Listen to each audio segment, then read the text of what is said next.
From now on, your paycheck will be transferred into my account. You don't need anything anyway, my son Ryan said. I just stared at him, my heart turning to ice, and I quietly agreed. That night, he and his wife Stacy came over for their usual free dinner, expecting me to be waiting like a faithful old dog. But when they walked in, they screamed in absolute shock. Because, before I tell you exactly what they saw and what I did next, I need to know where you're watching from. Let me know in the comments below. If you have ever felt taken for granted, or if you've ever had to fight for your own home, hit that like button and subscribe. Your support means more to me than you know. My name is Martin. I am 70 years old. And 6 months ago, I buried my wife. I was standing right here in my own kitchen, in the house I built with my own 2 hands nearly 40 years ago. I was looking out the window at the garden. The roses were blooming, but my wife Diane wasn't here to see them. It's been 6 long, silent months since the cancer took her. The silence in this house is the loudest sound I know. It's a heavy, suffocating blanket, and I was just trying to find a way to breathe underneath it. The silence was broken by my son Ryan. He's 42, but he still carries the entitlement of a teenager. He and his wife Stacy cornered me by the refrigerator. They had that look they get, the one that means they want something. Ryan cleared his throat, not even bothering to look me in the eye. "Dad," he said, his voice flat. "Stacy and I have been talking. Things are tight right now. Really tight." I almost laughed. Their things were tight, and I looked around my kitchen. They lived here in my house completely rent-free. They ate my food. They used my utilities. I paid for the internet they used to stream movies all day. "So," he continued, "we've decided, from now on your pension and that paycheck from your little consulting job need to be transferred directly into our joint account." I didn't even have time to process the sheer breathtaking nerve of it before Stacy chimed in. She's 40, sharp-faced, with eyes that always look like they're calculating. "He's right, Martin," she said, calling me by my first name like I was her employee, not the man who owned the roof over her head. "It just makes sense. Besides, you don't need anything anyway. You just sit around this house all day. You don't need anything anyway." The words hit me harder than a physical slap. I looked past them at the framed photo of Diane on the mantelpiece, her smile still so bright. 6 months. 6 months since I held her hand as she slipped away, and this is what they were focused on. This is what my grief meant to them. An opportunity. Sit around all day. I am Martin Vance. I spent 40 years as a structural engineer. I didn't just work, I built things that lasted. I designed the foundations for the new city library, the Overbrook Bridge. I ran my own firm for 3 decades, managing budgets in the tens of millions and a staff of 50. I retired 5 years ago, not because I couldn't work, but because Diane started to get weak. I retired to become her full-time caregiver, to make her last years comfortable, to hold her hand and read to her. That little consulting job they mentioned, I took it after she passed. The silence in this house was deafening. I needed a reason to get out of bed. I needed to use my mind, or I'd lose it. The paycheck was just a bonus they had apparently noticed. And Ryan, my son. He and Stacy had moved in 3 years ago. "Just for a few months, Dad," Ryan had said, his eyes downcast. "Just until I get back on my feet." That was 3 years and 4 almost jobs ago. They lived in my guest wing. They treated my home like a hotel where the bill was never due. They were parasites, and I had been too lost in my grief over Diane, too broken to realize how deeply they had latched on. They weren't just asking for the paycheck. They were seizing control. This was a hostile, takeover of my life. And they were using my love for Diane, my grief, as their leverage. They expected me to be a broken, confused old man who would just hand everything over. In that moment, standing in the kitchen, Diane loved something inside me shifted. The fog of grief didn't disappear, but a cold, hard anger cut right through it. They had miscalculated. They thought I was done. They forgot who I was. I let my shoulders slump. I made my voice sound tired, thin. "A joint account?" I said, shaking my head slightly. "Oh, Ryan, I don't know. I'm not good with all that banking. It sounds complicated. My pension already pays the bills just fine." Stacy let out a little sigh, the kind someone makes when they are dealing with a difficult child, not a 70-year-old man. She stepped forward and put her hand on my arm. Her nails were perfectly manicured, a bright chemical red. I wondered if she'd used my credit card for that too. "Oh, Dad," she said, her voice dripping with fake sympathy. "We know you do, but we're just trying to help you." She squeezed my arm. Ever since Diane passed, you've just been so forgetful. You know you have." I just looked at her, forgetful. "You forgot to pay the electric bill last week," she said, nodding, as if sharing a sad, unavoidable truth. The power company sent a final notice. Ryan had to call them and sort it out. It was a whole big mess. Ryan nodded gravely from beside her. "We don't want you stressing about these things, Dad. And honestly, we're worried you'll get scammed. You read those articles all the time. Scammers target seniors online. They're very sophisticated. They could wipe out your whole account before you even realize what's happened." Stacy picked up the thread. "Exactly. Think of us as your financial bodyguards. We're just protecting what's yours, what's ours as a family. Forgetful, I'm the man who designed the foundations for 3 bridges in this state. My entire life, my entire 40-year career was built on precision, on remembering details, on numbers. My mind was a steel trap. I retired to care for Diane, not because my brain gave out. I remembered every prescription, every doctor's appointment, every single meal I cooked for her. I remembered the electric bill. I knew with absolute certainty that I had not forgotten it. I had set up autopay from my checking account for all the utilities 2 years ago specifically, so Diane wouldn't have to worry. I remembered seeing the email confirmation from Duke Energy just last Tuesday. It was paid.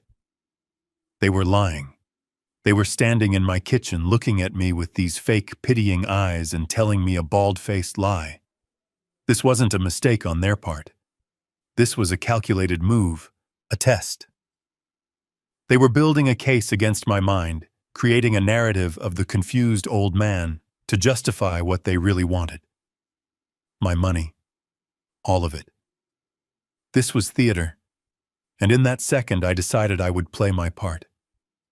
I let my gaze drift. I looked down at my hands, made them tremble just a little. I let my mouth hang open slightly.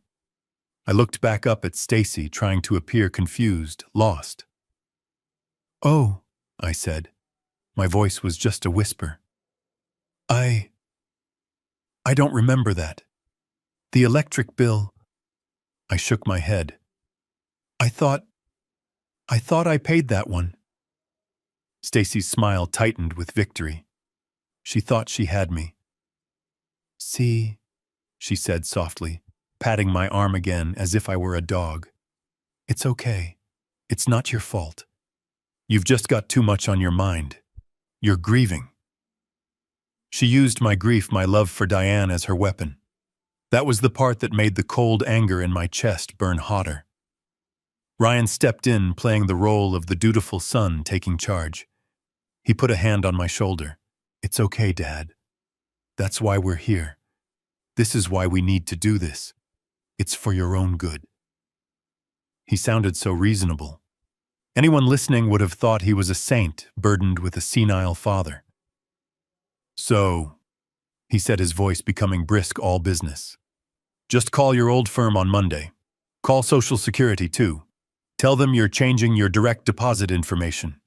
We set up a new joint checking account this morning. I wrote the account and routing numbers down for you." He pulled a folded piece of paper from his pocket and set it on the counter. Just like that. They had already set up the account. They had been planning this for weeks. This wasn't a spontaneous idea. This was an invasion. You just read them the numbers, Dad. It's easy, he said. We'll handle the rest. We'll make sure all the bills are paid from now on. You won't have to worry about a thing. I just nodded. I didn't trust myself to speak. I just nodded, playing the part of the defeated old man. Okay, Ryan, I mumbled. If you think it's best. We do, Stacy said, smiling brightly now. Her victory was complete. This is so much better. You'll see. Ryan gave my shoulder a final patronizing squeeze. Great.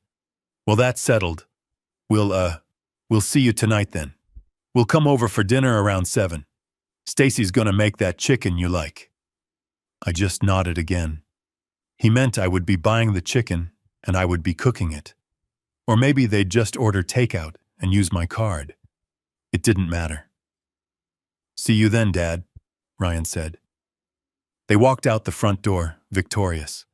I watched through the window as they got into their BMW, the car I was still making payments on, and drove away. They were probably laughing, congratulating each other on how easy it had been to fool the clueless old man. I stood there in the silence of my kitchen until their car was long gone. Then I turned and looked at the piece of paper on my counter with the new bank account numbers. I picked it up and my hand wasn't shaking anymore. Forgetful, I said to the empty room. I'll show you forgetful. They thought I was weak. They thought I was beaten. They had no idea what they had just started. They wanted my paycheck. They wanted to bleed me dry while I sat in the house Diane and I built. They thought I had nowhere to go. They thought I had no one else. They were wrong. I walked into my office, the one room in the house they never entered, and I locked the door. I didn't call my old firm. I didn't call Social Security. I picked up the phone and dialed a number I knew by heart, a number that wasn't Ryan's or Stacy's. Maria, I said. It's Martin. Yes, I'm okay. Listen, I need your help. You remember that development company, the one that wanted to buy my land? I stood alone in the kitchen for a long time. The silence they left behind was different from the silence of my grief. It was cold, calculating. I picked up the piece of paper with the bank account numbers and folded it neatly, slipping it into my shirt pocket. The act of playing the frail, confused old man had left a bitter taste in my mouth, but my mind was clear, sharp as a piece of cut steel. My weakness was gone. In its place was a cold, quiet rage. They thought I was senile. They thought grief had turned my brain to mush. They were testing me, pushing to see how weak I was, how much they could take before I broke. Stacy's fake sympathy, Ryan's patronizing pat on my shoulder. It was all an act. This wasn't the first time. My gut had been screaming at me for months, but I had been too busy drowning in sorrow to listen. Now I was wide awake. I remembered last week. I was walking down the hall toward my office. Their bedroom door was ajar, just enough for me to hear Stacy's voice. She was on the phone laughing with one of her friends. I heard my name, so I stopped. "Oh, Martin," she said, and her laugh was like glass breaking. "He's fine. He's just there. He's like breathing furniture. Honestly, as long as he's useful and pays the bills, it's fine. We just have to wait him out." Breathing furniture. That's what I was to her. Not a father-in-law. Not the man who owned the house she lived in for free. Just a piece of old furniture that still had a pulse and a bank account. I stood there, invisible in my own hallway, and just walked away. What was I supposed to say? And Ryan, my son. Last month he came to me in a panic. "Dad, the brakes on the BMW are shot. The mechanic said it's an emergency, totally unsafe to drive. I don't get paid till next week. Can I please borrow your credit card? I swear I'll pay you back." I saw the fear in his eyes, the urgency. What father says no to that? I gave him the card. 2 days later, a receipt arrived in my email. $2,000. Not from a mechanic's shop. From Best Buy. The charge was for an 80-inch 4K television. The same television that now hangs on my living room wall, the one they watch all day. When I asked him about it, he just shrugged. Oh, the breaks were only minor, Dad. And this was on a no-interest plan. It's a family TV. You watch it too, right? I hadn't turned it on once. But the worst part, the part that settles in my stomach, like lead, was from Diane's last days. The hospice bed was set up right here in the living room, where she could see her garden. The house was quiet, filled with the sterile, sweet smell of medicine and sickness. I was sitting by her bed, holding her hand, when Stacy walked in. She fanned the air in front of her face. Ugh, she muttered, not quietly enough. It smells like a hospital in here. It's making me sick. I wanted to throw her out, but Diane squeezed my hand, a weak, trembling pressure. Let it go, she whispered. So I did. 2 days later, just 48 hours before Diane breathed her last, Ryan found me in the kitchen. He put his arm around me. Dad, he said, his voice low and serious. I know this is hard, but we need to be practical. Mom's jewelry, especially that diamond necklace Grandma gave her. Have you thought about where it is? We should probably get it appraised. You know, for insurance, just to... No. He was asking to divide her spoils before she was even gone. He was looking at his dying mother and seeing a price tag. I stood there in the kitchen, the memory so vivid, it made me nauseous. My gut feeling wasn't just a feeling, it was a certainty. This demand for my paycheck wasn't about helping me. It wasn't about forgetfulness. This was the next logical step in their hostile takeover. They had my house. They had my credit cards. Now they wanted my income. And when that wasn't enough, they would find a way to take the rest. They would take the house. They would declare me incompetent, just like Stacy had lied about the electric bill. They were going to strip me bare just like they wanted to strip Diane of her jewelry. I will not let that happen. Not in this house, not while I still have breath in my body. Diane told me to be strong. It was time. They wanted me to be a clueless old man. Fine. But they forgot one thing. This clueless old man built an empire from nothing, and I know exactly how to protect it. I watched their BMW speed down the driveway, the tires spitting gravel, kicking up dust from the path I'd laid myself. The moment the car turned the corner and disappeared from view, the fog of the confused old man vanished. I didn't walk. I moved. I went straight to my study. It was the one room in this 40-year-old house they never entered. It was too full of my engineering textbooks, my structural blueprints, boring old man stuff, as Stacy had called it once. It was my sanctuary, and it was the only room that still smelled like me, like old paper and pipe tobacco, not their cheap scented candles. I closed the heavy oak door and I turned the deadbolt. The click of the lock was loud in the quiet house. It was the sound of a decision being made. I sat down at the heavy mahogany desk my father gave me when I got my license. The piece of paper with Ryan's new bank account numbers was still in my pocket. I took it out. I looked at the routing number, the account number, all set up to drain me dry. I slowly crumpled it into a tight, hard ball and threw it into the wastebasket. I would not be calling Social Security. I would not be calling my consulting firm to redirect my little paycheck. My hands were perfectly steady. I picked up my phone and dialed a number I knew by heart. She answered on the second ring. Maria Sanchez Realty, this is Maria. Her voice was crisp, professional, energetic. Maria, I said. It's Martin. Her voice changed instantly, softening with genuine warmth. Martin. Honey, how are you? I was just thinking about you. I was going to call, see if you wanted to get some coffee this week.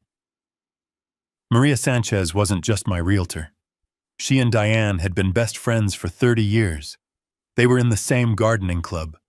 They fought over books in the same book club. Maria sat with me in that sterile hospital room for the last 48 hours, holding Diane's other hand. She knew everything. She knew Ryan's long history of almost jobs and failed ventures.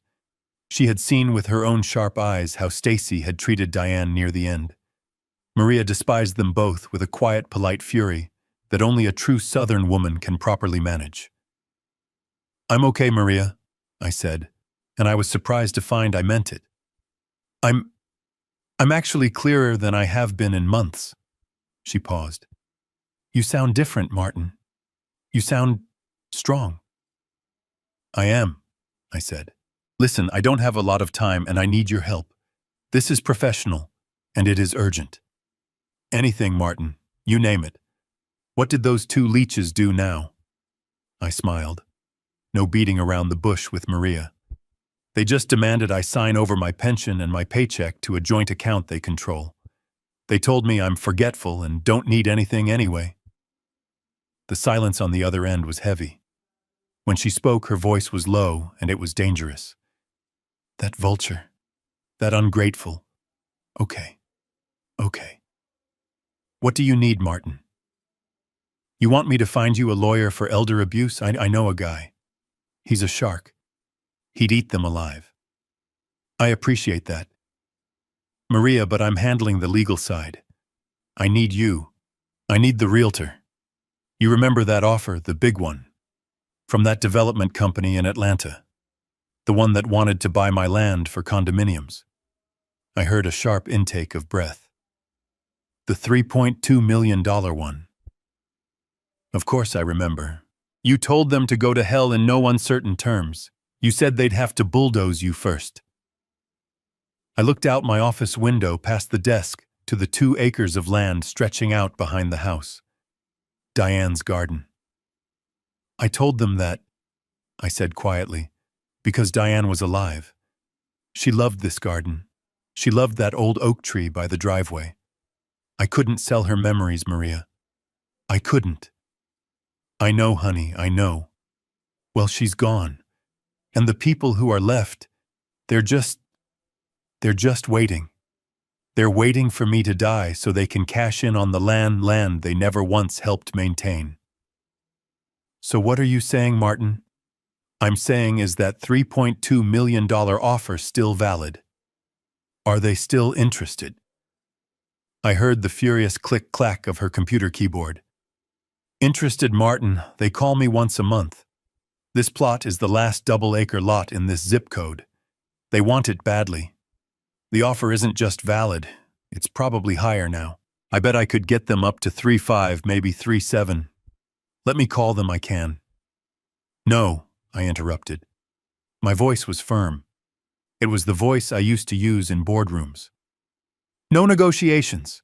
I don't want a bidding war. I don't want this to take weeks. I want the original offer, $3.2 million, all cash, but I want it today." "Martin, today a commercial property close is complicated. It takes weeks. We need title searches, inspections, escrow. They've inspected this property 3 times in the last 2 years," I said, cutting her off. "They know the title is clean. They've been trying to buy it for 24 months. I'm giving them what they want. You call them right now. You tell them they get the original $3.2 million price if they can close by 5 p.m. today." That's insane, Martin." She was quiet for a second. "But it might just work. They want it that badly, they just might break every rule to get it done." "Good," I said. "That's what I'm counting on. I need you here in 1 hour, Maria. Bring the documents. Bring a mobile notary. Bring the buyer if you have to. Bring whoever you need to make this legal and binding. I want this done by 5 o'clock. I want to be out of this house by sunset." "My God, Martin, you're not kidding." "No, I'm not." "Okay," she said, her voice all business again. "I'm on it. I'll make the calls. I'll be there, but Martin, where will you go?" "I have a place," I said, looking at a set of keys on my desk that Ryan and Stacy had never even known existed. "I have a place. I'll be there, Martin. I am on my way." Maria's voice was pure steel. I hung up. I knew she would move heaven and earth. She hated them almost as much as I was starting to. But my plan was not complete. I had a way to get my money. Now I needed a place to go. I looked at my contacts and dialed the second most important number on my list. Michael Foster, my lawyer for 30 years. He wasn't just the man who drafted my business contracts. He was the executor of Diane's will. A man who knew every dime I had and every battle I'd fought. He answered on the first ring. Michael Martin Vance. Martin, it's good to hear your voice, though. I wish it were under better circumstances. How are you holding up? His voice was always kind, professional, measured. I'm managing, Michael. Listen, I need some information, and it is time-sensitive. And it is confidential. Absolutely confidential. Of course, Martin. Attorney-client privilege is absolute. What's on your mind? Here it was. The part that Ryan and Stacy and all their arrogant, self-absorbed greed had never even considered. They saw me as this house. They thought I was a fixed object, the breathing furniture stuck in one spot. They rummaged through Diane's jewelry and eyed my credit card statements, but they never once bothered to look at my actual portfolio. They didn't know that 10 years ago, when my engineering firm landed that massive stadium contract, Diane and I had taken a significant portion of the profits. We didn't buy a boat or a new car. We bought property. Michael, I said, the house on Elm Street, the little 2-bedroom bungalow. There was a brief pause. Elm Street. The rental property.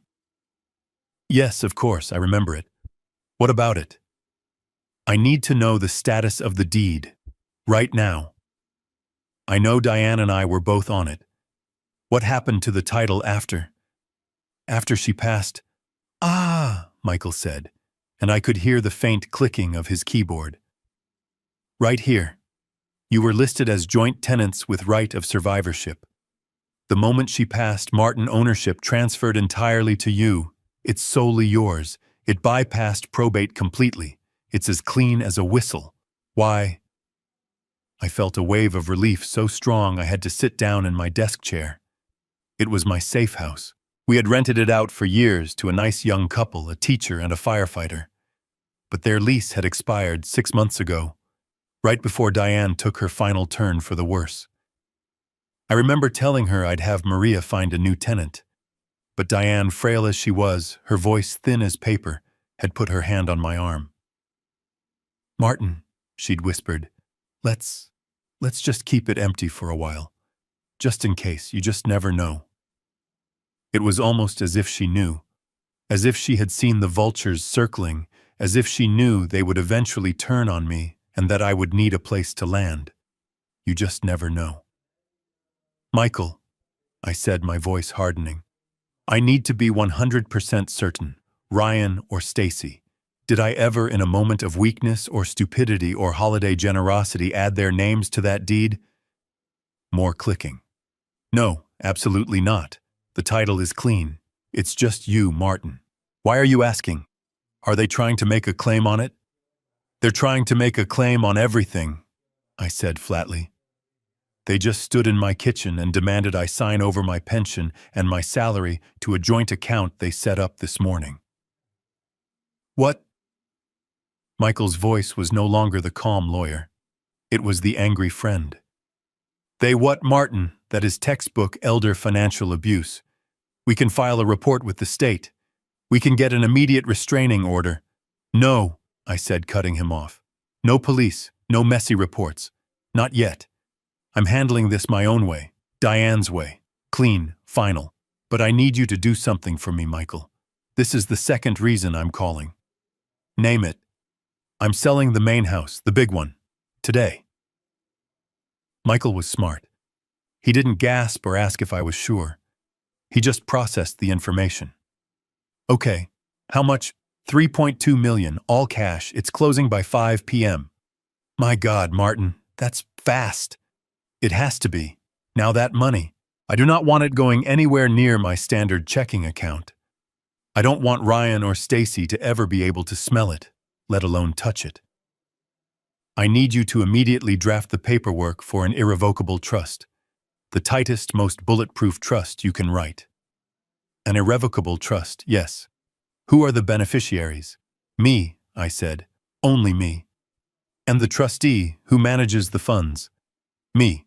Only me. I want that $3.2 million locked in a legal vault that only I have the key to. Can you get that structure set up and ready to receive a wire transfer by tomorrow morning?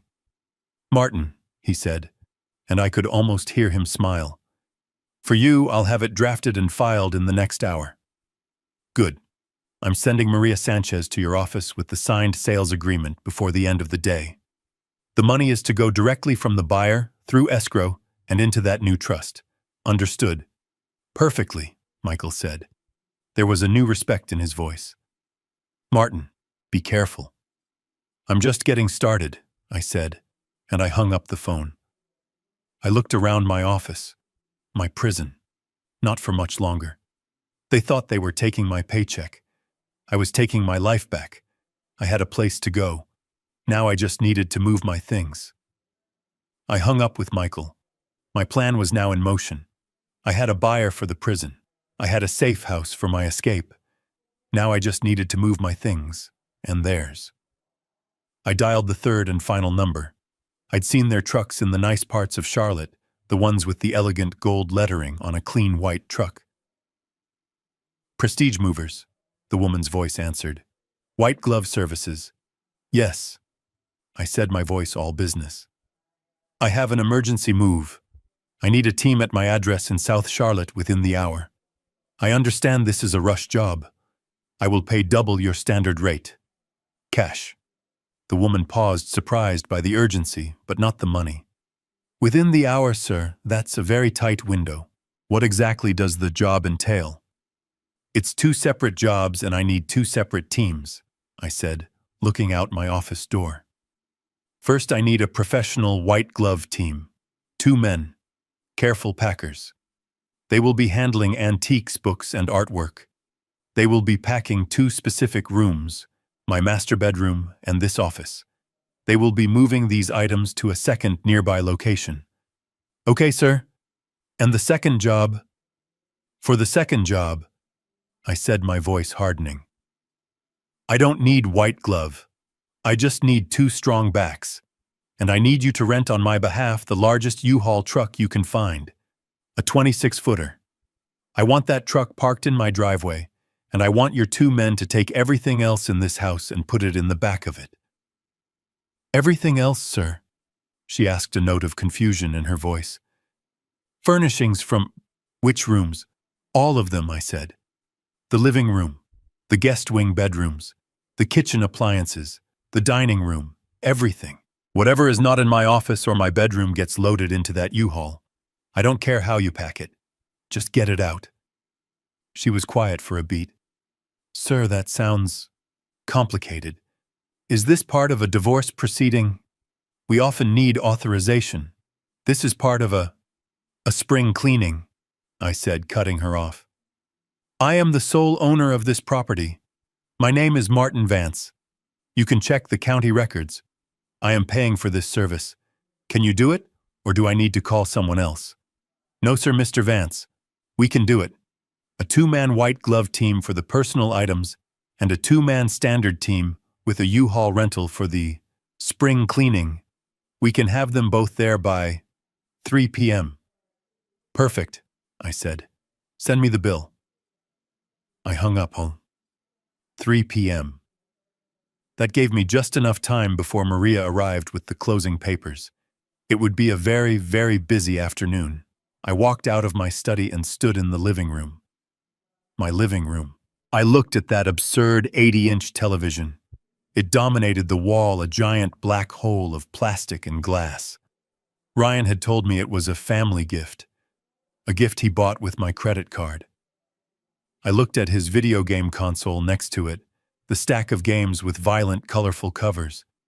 I looked at the plush sectional sofa they'd ordered online again, with my card, because the one Diane and I had picked out 20 years ago was too lumpy.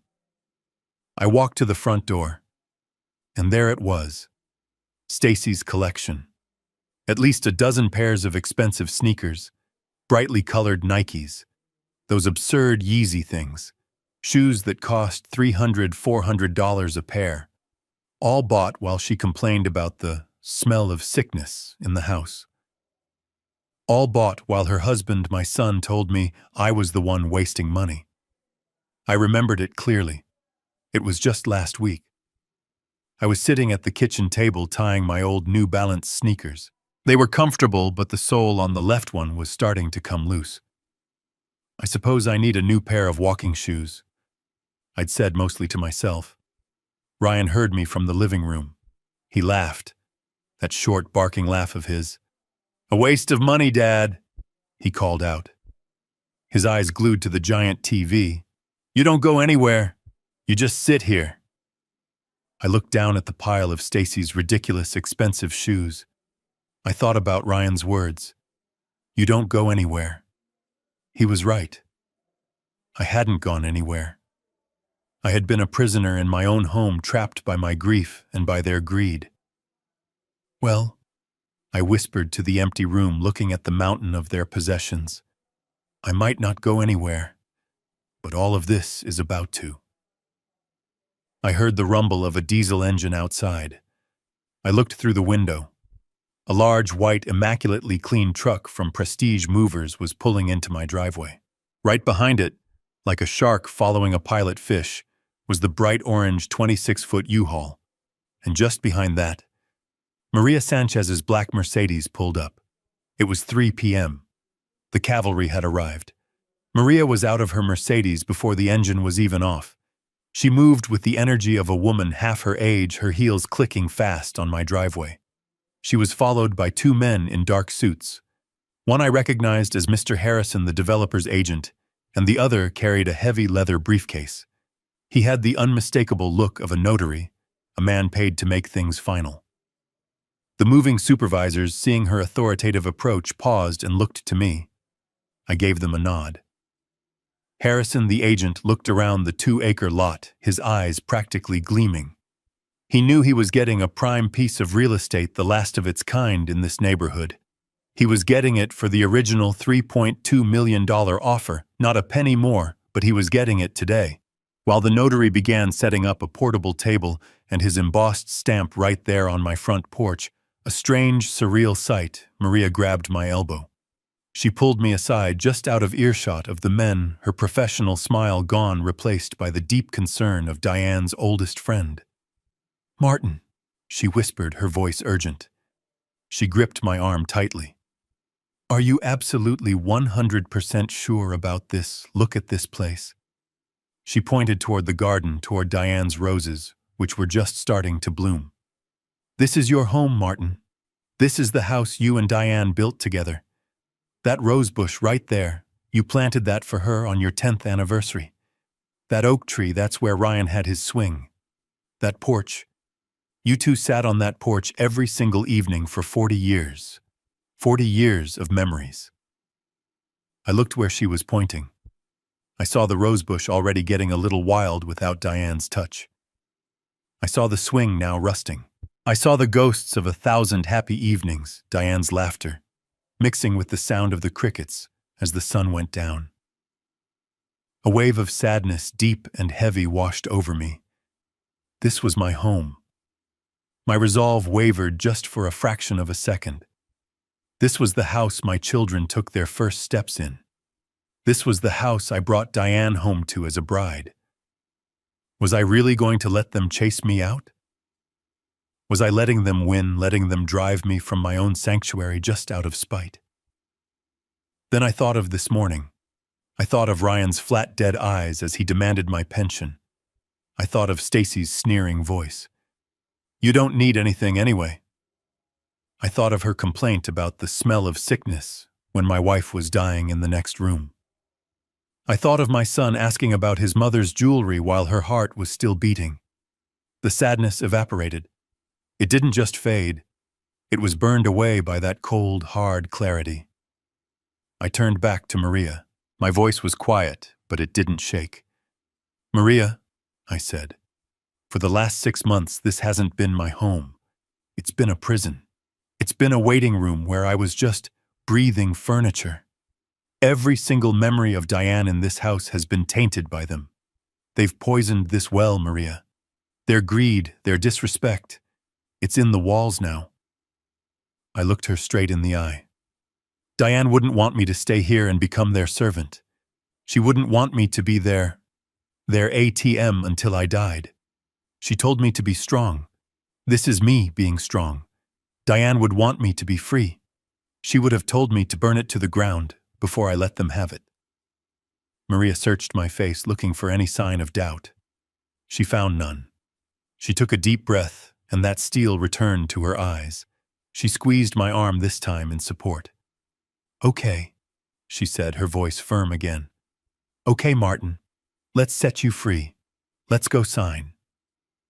We walked back to the porch. The notary had the papers spread out, a thick stack that represented 4 decades of my life. Harrison, the agent, was practically vibrating with impatience. "Mr. Vance," the notary said, his voice formal, "this is the final sales contract between you, Martin Vance, and the Ashford Development Corporation." "I've read the draft, son," I interrupted, my voice calm. "I know exactly what it says. Just tell me where to sign." I picked up the blue ballpoint pen. I didn't hesitate. I signed my name, Martin Vance, on the first line. I signed the title transfer. I signed the disclosures. I signed away 40 years, 1 page at a time. Each signature felt like a heavy chain link breaking and falling away. This wasn't a loss. This was an extraction. When I finished, I pushed the stack back toward him. "Done." The notary began his work, stamping, embossing seals, making it all legal and final. Harrison, the agent, finally let out the breath he seemed to be holding. He beamed and grabbed my hand, shaking it vigorously. "Congratulations, Mr. Vance. Or my apologies, whichever is more appropriate. It's a fine property. A very fine property." "It was," I said. "Now it's yours." "Indeed." He checked his watch. "As per our agreement for this expedited close, the full $3.2 million will be wired directly to the irrevocable trust account provided by your attorney, Mr. Foster. The wire will be initiated at 9 a.m. tomorrow. The funds will be cleared and available immediately." "Good," I said. Harrison then looked past me, his gaze falling on the 2 moving trucks idling in the driveway. "And as we also discussed, our demolition team will be here at 9 a.m. sharp to begin clearing the lot."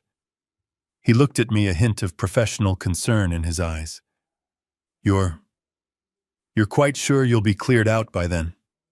"That's not a lot of time, Mr. Vance. My team is on a very, very tight schedule." I looked at the house. I looked at the massive U-Haul. I looked at the waiting, moving supervisors. "Don't you worry about your schedule, son," I said, turning to the moving teams and raising my voice so they could hear me. "I'll be out of here in 3 hours. Let's get to work." The moment Harrison and the notary got into their cars and drove away, the ballet began. It was chaotic, but it was my chaos. I was the conductor. The 2 supervisors, one from the white glove team and one from the spring cleaning team, approached me with clipboards. "Mr. Vance, where would you like us to begin?" asked the white glove supervisor, a sharp woman named Sarah. I pointed to her and her 2 careful packers. "Team A, you're with me. You are the preservation team." Then I pointed to the 2 burly men who had arrived with the U-Haul. "Team B, you are the extraction team. You wait here. Do not touch anything until Team A is finished with the valuable items. Your job is speed, not care." They looked confused but nodded. This wasn't a normal move. I led Sarah and her team, Team A, into the house past the living room, cluttered with Ryan and Stacy's junk. I led them to the master bedroom, my bedroom, Diane's and my bedroom. It was the only room in the house that still felt like ours. They hadn't dared to invade this space. Not yet. "This room," I said, my voice quiet. "Everything. The bed, the dressers, the nightstands, the lamps, my clothes in the closet, her clothes in her closet. Everything." Sarah nodded and her team moved with a silent, practiced efficiency. They didn't just throw things in boxes. They laid out thick blankets. They began wrapping Diane's antique vanity table, the one my grandfather had built. I pointed to the wall above our bed. "And that." It was a large oil-painted portrait of Diane painted 20 years ago on our anniversary. She was smiling, her eyes bright, full of life. It was the one thing I looked at every morning and every night. Sarah spoke softly. "We'll need a specialty art crate for this, Mr. Vance. It will be very safe." I just nodded, my throat tight. I watched as they carefully, almost reverently lifted her portrait off the wall, leaving a pale, blank rectangle where it had hung for 2 decades. I felt a sharp, stabbing pain right in my chest. It felt like I was losing her all over again. But then I thought about Stacy's sneering face. I thought about Ryan asking to appraise her jewelry.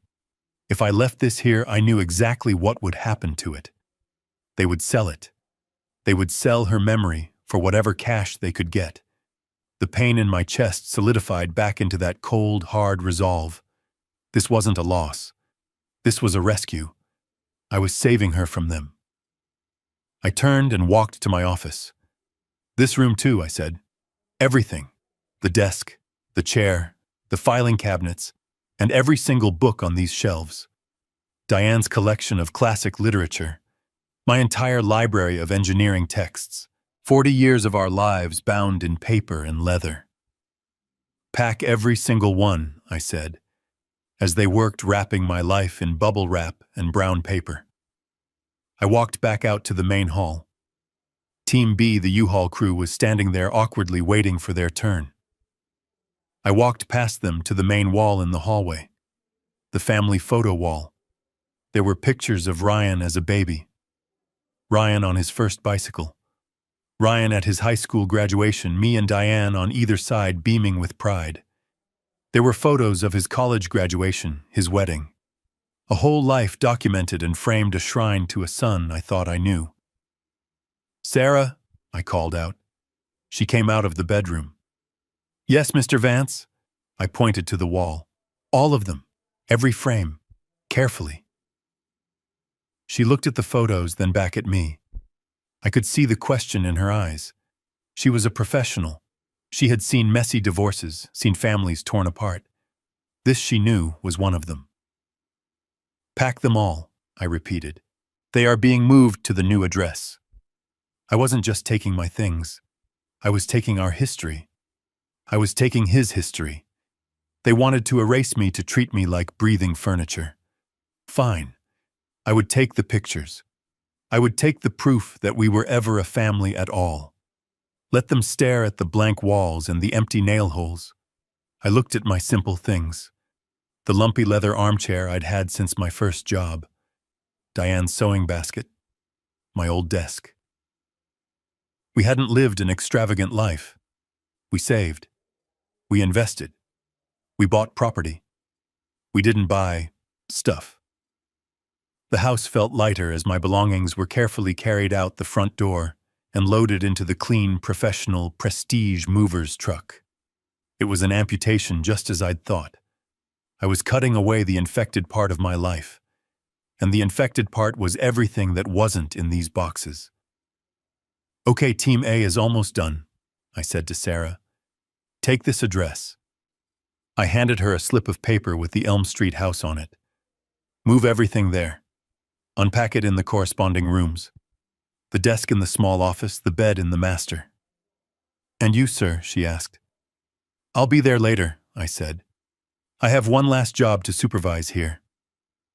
I watched from the porch as Sarah's white glove team closed the doors on the pristine prestige mover's truck. My 40 years with Diane, the portrait of her smile, my books, my father's desk, our entire shared history was safely packed inside, heading for the little house on Elm Street. I signed the final work order for Sarah, handing her a cash tip that made her eyes widen. She'd earned it. They had handled my memories with respect. They drove away slowly. Now only Team B remained.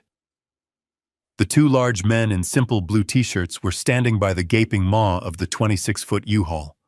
The truck itself was battered, the orange paint chipped. It looked like a beast of burden, and it was parked right where Diane's roses used to get the most sun.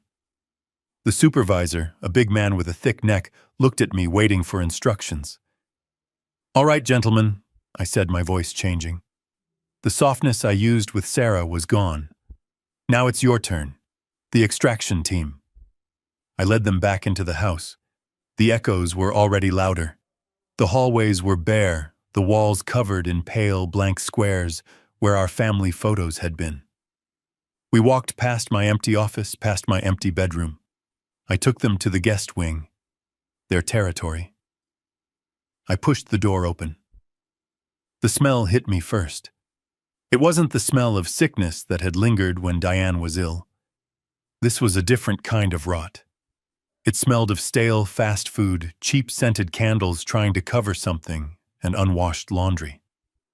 This room, I said. Everything in it. They looked around. The king-sized bed which I had bought but was unmade, the expensive sheets I had paid for tangled on the floor. Clothes were everywhere, piled on the dresser I'd inherited from my mother, draped over the chair in the corner. Stacy's collection of expensive, brightly colored sneakers was in a heap by the door mixed with Ryan's golf shoes. "You mean, pack it?" the supervisor asked, looking at the sheer volume of clutter. "No," I said clearly. "I do not mean pack it. I mean move it. From this room into that truck. I do not care how you do it. Just get it out." I turned and led them to the living room, the room where Diane had spent her final days, the room they had turned into their entertainment center. This too. I pointed at the 80-inch television the emergency Ryan had bought with my credit card. That TV, the console underneath it, the video game systems, the speakers, all of it. One of the movers whistled softly. "That's a nice setup, old-timer." "It was," I said. "Take it." I pointed to the corner. There sat the $3,000 Peloton bike I'd bought Stacy for Christmas 2 years ago after she'd sworn it would change her life. It was draped in Ryan's damp bath towels and 3 of her hoodies. There was a thick, fuzzy layer of dust on the digital screen. I don't think it had ever been plugged in. "And that," I said, gesturing to it. "The clothes rack. Take that too." They got to work. Unlike Team A, there was no care. There was no bubble wrap. There was just speed and efficiency. They were exactly what I needed. They hauled the mattress out, sheets and all. They unplugged the giant TV and carried it out sideways, knocking against the doorframe. I didn't care. They started grabbing armfuls of clothes. After a few minutes, the supervisor came back into the room. He looked uncomfortable. He was holding a half-empty grease-stained pizza box in one hand and a black plastic trash bag that was leaking something sticky onto the floor in the other. Mr. Vance," he said, hesitant. I just looked at him. "This room, well, there's trash. Old pizza boxes under the bed. A bunch of stuff. Old magazines, empty bottles. You want us to just throw this out before we load the heavy furniture?" I looked at the trash in his hands. It was the perfect symbol of their existence in my home. They were just consuming, leaving their garbage behind for someone else to clean up, for me to clean up. I looked him dead in the eye. My voice was quiet, but it cut through the empty house. "Son, did I say throw it out? Did I say clean up?" "No, sir, but," I said, "everything." The man took an involuntary step back. "I want this room empty. If it is in this room, it goes in that truck. The clothes, the furniture, the video games, the half-eaten pizza. I want all of it gone. I want you to scrape their entire life out of my house and put it in that box. Do you understand me?" The man's eyes widened. He'd seen anger before I was sure of it. This was something else. This was finality. He nodded, his face suddenly pale. "Yes, sir. Everything. I got it." He turned to his partner. "You heard him. Everything goes, the trash too. Load it up." I didn't stay inside.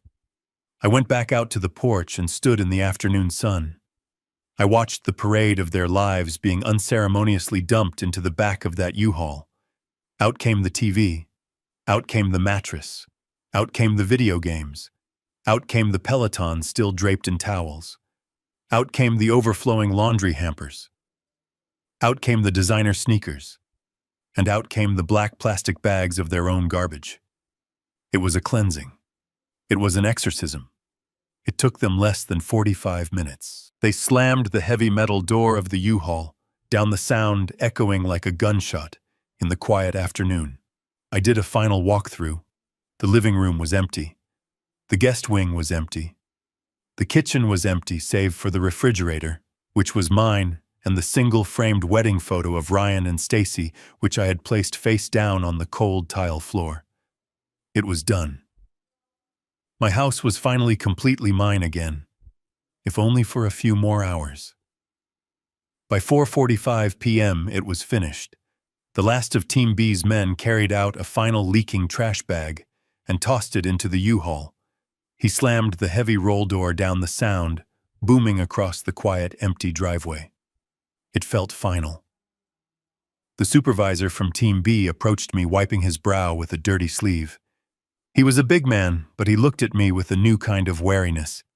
He'd seen messy moves, but this was something else. This was a surgical removal. That's everything, Mr. Vance. Just like you said, every last bit. Good work, son, I said. I reached into my pocket. My lawyer, Michael, anticipating I would need liquid assets, immediately had arranged a $50,000 cash advance from my new trust. It had been delivered by a courier just before Maria arrived. I pulled out a thick wad of cash I'd set aside and handed the supervisor his payment, plus a tip that made his eyes go wide. This is more than the quote, sir," he stammered. "The quote was for a standard job. This was an emergency. You were fast. I appreciate it." He quickly pocketed the money. Yes, sir. Thank you, sir." He motioned to his partner, and they climbed into the cab of the U-Haul. They didn't look back. They just started the engine and drove away, the heavy truck groaning as it carried the entire physical weight of Ryan and Stacy's life with it. Now only my own car remained parked quietly by the curb. The sun was getting low, casting long shadows across the lawn. 5 p.m. It was done. I stood there for a moment, in the driveway, just breathing. The air felt cleaner. I turned and walked back into the house I had just sold. I walked through the front door. My footsteps, which had been muffled by carpets and furniture for 40 years, now echoed. Click, clack on the hardwood floors of the foyer. The house was a cavern. I walked into the living room. The indentations in the carpet where their massive sectional sofa used to sit were like fresh scars. The wall where the 80-inch TV had been mounted was a mess of empty brackets and wires avoid. I could see the dust bunnies that had collected underneath. I walked down the hall to the guest wing. I stood in the doorway of their room. The smell was gone. The clutter was gone. The only things left were the stains on the carpet that I now knew I would never have to clean. It was just an empty, silent box. I felt peaceful. The word than kept coming to my mind. It was a word Diane used to describe her garden after a storm. It was the feeling of being scoured clean after something violent had passed through. My grief for Diane was still there, a separate clean ache in my chest. But the other feeling, the suffocating, heavy blanket of their presence, their disrespect, their entitlement, that was gone. I could breathe again. This wasn't my home anymore. It hadn't been for years. It was just a 4,000-square-foot shell that had briefly imprisoned me. I walked back to the kitchen, the echoes of my own steps following me. The kitchen was just as bare. The counters were clear for the first time in years. No fast food wrappers, no stacks of their unopened mail, no dirty dishes in the sink, almost clear. There on the granite island, right in the center, sat one last item. They had forgotten it in their rush to meet me that morning. It was their wedding photograph. A large 8x10 silver frame. I picked it up. I looked at their faces. Ryan in his rented tuxedo beaming with a proud, foolish grin, and Stacy in her white dress clinging to his arm, her eyes shining with a look I now recognized all too well. It wasn't love. It was victory. It was the look of a predator that had secured its prize. She had married the son of a successful engineer, the heir to this big, beautiful house. She thought she had won the lottery. I thought about the vows they must have taken, in sickness and in health, for richer, for poorer. What a joke. They had fled from sickness, and they were only here for the richer part. I held the heavy frame in my hands. I thought about smashing it. I thought about throwing it in the empty trash can. I thought about taking it with me. No. Instead, I calmly turned the photograph over. I laid it face down on the cold kitchen tile floor right in the center of the room. I left it there. A quiet final statement. That was the only thing I was leaving behind for them. The image of their union turned away from the light. Let the demolition crew find it tomorrow. Or let Ryan and Stacy find it tonight if they dared to come back. It didn't matter. I walked out the front door and for the last time pulled it shut behind me. I didn't lock it. It wasn't my door anymore. The supervisor for Team B handed me the rental agreement and the keys. The truck was mine for 24 hours. They climbed into their own pickup and drove off, leaving me alone in the driveway with my car and this 26-foot orange beast. The sun was touching the horizon, painting the sky in shades of orange and purple. It was getting dark. I climbed up into the cab of the U-Haul. The seat was cracked vinyl, and the cab smelled like stale cigarettes and sweat. I put the key in the ignition. The engine turned over with a deep diesel roar. I put the massive truck in gear and pulled out of the driveway I had known for 40 years. I felt a strange sense of power. It was a clumsy, heavy, awful vehicle to drive, but I was in control. In the giant side mirror, I could see my own house, the house that was no longer mine, shrinking in the twilight. And I knew that in the back of this truck, rattling around with every bump, was the entire parasitic life Ryan and Stacy had built on my back. All their junk, all their overpriced, useless possessions. Now where to leave it, my first thought was the airport. Long-term parking. Let them pay a fortune to get it out. But no, that was too far, too complicated. What about under a bridge down by the river? No, that was too dramatic, too cinematic. This wasn't a movie. This was my life. I needed something simple, anonymous, something that fit the narrative of a confused old man. Then it hit me. Walmart. Of course. The great American crossroads. A parking lot so vast, so chaotic, so filled with people coming and going at all hours that no one would notice one more battered U-Haul truck. I drove the 5 miles to the supercenter on the edge of town. I didn't go to the front where the lights were bright and the security cameras were pointed. I drove the truck around to the far back side past the garden center to the edge of the lot that bordered an empty field. It was the land of abandoned shopping carts and lost hubcaps.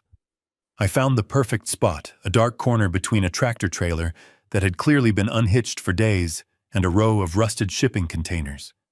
No cameras, no lights. I maneuvered the truck in my 40 years of engineering, making me precise even with a beast like this. I backed it perfectly against the containers, making it just a little harder to access. I turned off the engine. The sudden silence was heavy. I got out and walked to the back. I double-checked the heavy roll door. It was locked secure. I walked to the cab and locked that too. I stood there for a moment just looking at it. A 26-foot monument to their greed. I held the simple U-Haul key in my palm. I could toss it under the truck. I could leave it on the tire. That would be the easiest thing. No, I said out loud to the empty parking lot. That's too easy. That's not what a forgetful old man would do. They wanted me to be confused. They wanted me to be senile. I would give them exactly what they wanted. I would be so forgetful, so out of it that this key would simply disappear. I walked away from the truck, out from the shadows and toward the front of the store. I pulled out my smartphone. the one Ryan had once called a brick for old people. I opened the Uber app, an app I knew painfully well, but only from the driver's side. It felt strange to be a passenger. I requested a ride. A little blue Prius pulled up 3 minutes later. "Martin?" the young driver asked. "That's me," I said, getting in the back. "Where to, Martin?" I gave him the address. "The main post office, in Oakdale." The driver nodded. Oakdale was the next town over, a good 20-minute drive. He didn't ask why an old man at a Walmart needed to go to a post office in another town at this hour. He just drove. I sat in the back, the U-Haul key heavy in my pocket. I watched the lights of Charlotte go by. He dropped me off in front of the post office. The lobby was closed, but the drive-through drop boxes were open. I walked up to the big blue steel mailbox, the kind the postmaster general himself couldn't break into. I took the U-Haul key out of my pocket. It was attached to a simple plastic tag with the truck number on it. I held it over the dark, narrow slot. "Good luck, Ryan," I whispered. "I hope you find your 80-inch TV before the U-Haul company reports it stolen. I hope you find it before it ends up at a police auction." I let it go. The clink, clank, clunk as the key hit the bottom of the metal box was the most satisfying sound I had ever heard. It was the sound of a lock turning, the sound of a door closing, the sound of me finally being done. I turned around, pulled my phone out one more time, and opened the app. I typed in a new address, the little bungalow on Elm Street, my new home. I retrieved my own car from the garage of the big house, my old reliable sedan. I had parked it there this morning, hidden behind a stack of gardening supplies, knowing I wouldn't be leaving in the U-Haul. I started the engine and pulled out of the driveway for the absolute last time. I didn't look back. The drive to Elm Street was short. 2 blocks. That's all. 2 blocks away, I had a sanctuary waiting for me all this time. I pulled into the small driveway of the bungalow. It was modest, a 1950s brick house, but the yard was neat. The Prestige Movers truck was gone. I used my key and opened the front door. The house was silent. But it was a different silence. Not the heavy, oppressive quiet of the big house, but a peaceful, welcoming quiet. It was small, maybe 1,500 square feet. Just 2 bedrooms. But it was clean. And it was mine. The moving team had done exactly what I asked. They were truly professionals. My old lumpy leather armchair, the one Stacy always said was disgusting and needed to be burned, was sitting right by the front window overlooking a small, tidy yard. I walked into the living room. There, on the mantel of the small brick fireplace, they had placed the large oil-painted portrait of Diane. Her smile lit up the entire room. I stood there just looking at her. "We're home, Di," I whispered. My throat felt thick. This little house in just a few hours felt more like a home than that 4,000 square foot monstrosity had in the last 3 years. In the big house, they had relegated her photos to the hallway as if she were a distant relative. Here she was, the center of the room, as she should be. My study was already set up in the second bedroom. My books were on the shelves, my desk was in place. My clothes were hung in the closet of the master bedroom. It was simple. It was all I ever needed. I went into the bathroom. I turned on the shower. The water pressure was excellent. I took a long, hot shower, washing off the grime of the day. The literal grime from the U-Haul and the figurative grime of Ryan and Stacy. I felt like I was shedding a skin. I got out, dried off, and put on a clean pair of slacks and a crisp blue shirt. I combed my hair. I looked at myself in the mirror. I didn't look like a 70-year-old victim. I didn't look forgetful. I looked like Martin Vance, engineer, widower, and a man who was finally completely in charge. I checked my watch. 6:30 p.m. "Almost dinner time," I said to my reflection. A cold smile touched my lips. Ryan and Stacy had said they'd be over around 7. They were expecting their forgetful old dad to have a meal waiting. They were expecting to walk in, eat my food, and finalize the theft of my pension. I walked to the new kitchen. My boxes were neatly stacked. I opened one labeled Bar. I pulled out a bottle of good single malt whiskey. The bottle Diane and I only opened on special occasions. I considered this a special occasion. I poured 2 fingers into a heavy glass. No ice. I took a slow sip. The whiskey burned a clean, sharp fire. It anchored me. I could stay here. I could lock the door, turn on my reading lamp, and let them discover the empty house on their own. I could let them call the police screaming about a robbery. No, that wasn't good enough. They had looked me in the eye and called me a liar about the electric bill. They had looked me in the eye and demanded my income. This wasn't something to be discovered. This was a judgment. And a judgment needs a judge. I wanted to see their faces. I wanted to be the one to tell them. I wanted to watch the arrogance and entitlement drain away to be replaced by the cold, hard panic of reality. I wanted them to know this wasn't an accident. This wasn't forgetfulness. This was a choice.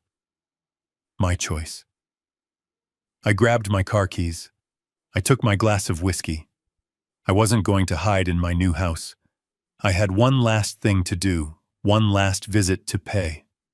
I was going to go back to the old house, the empty-souled, hollowed-out house, and I was going to wait for them. I was going to wait for dinner. I drove my sedan back from Elm Street.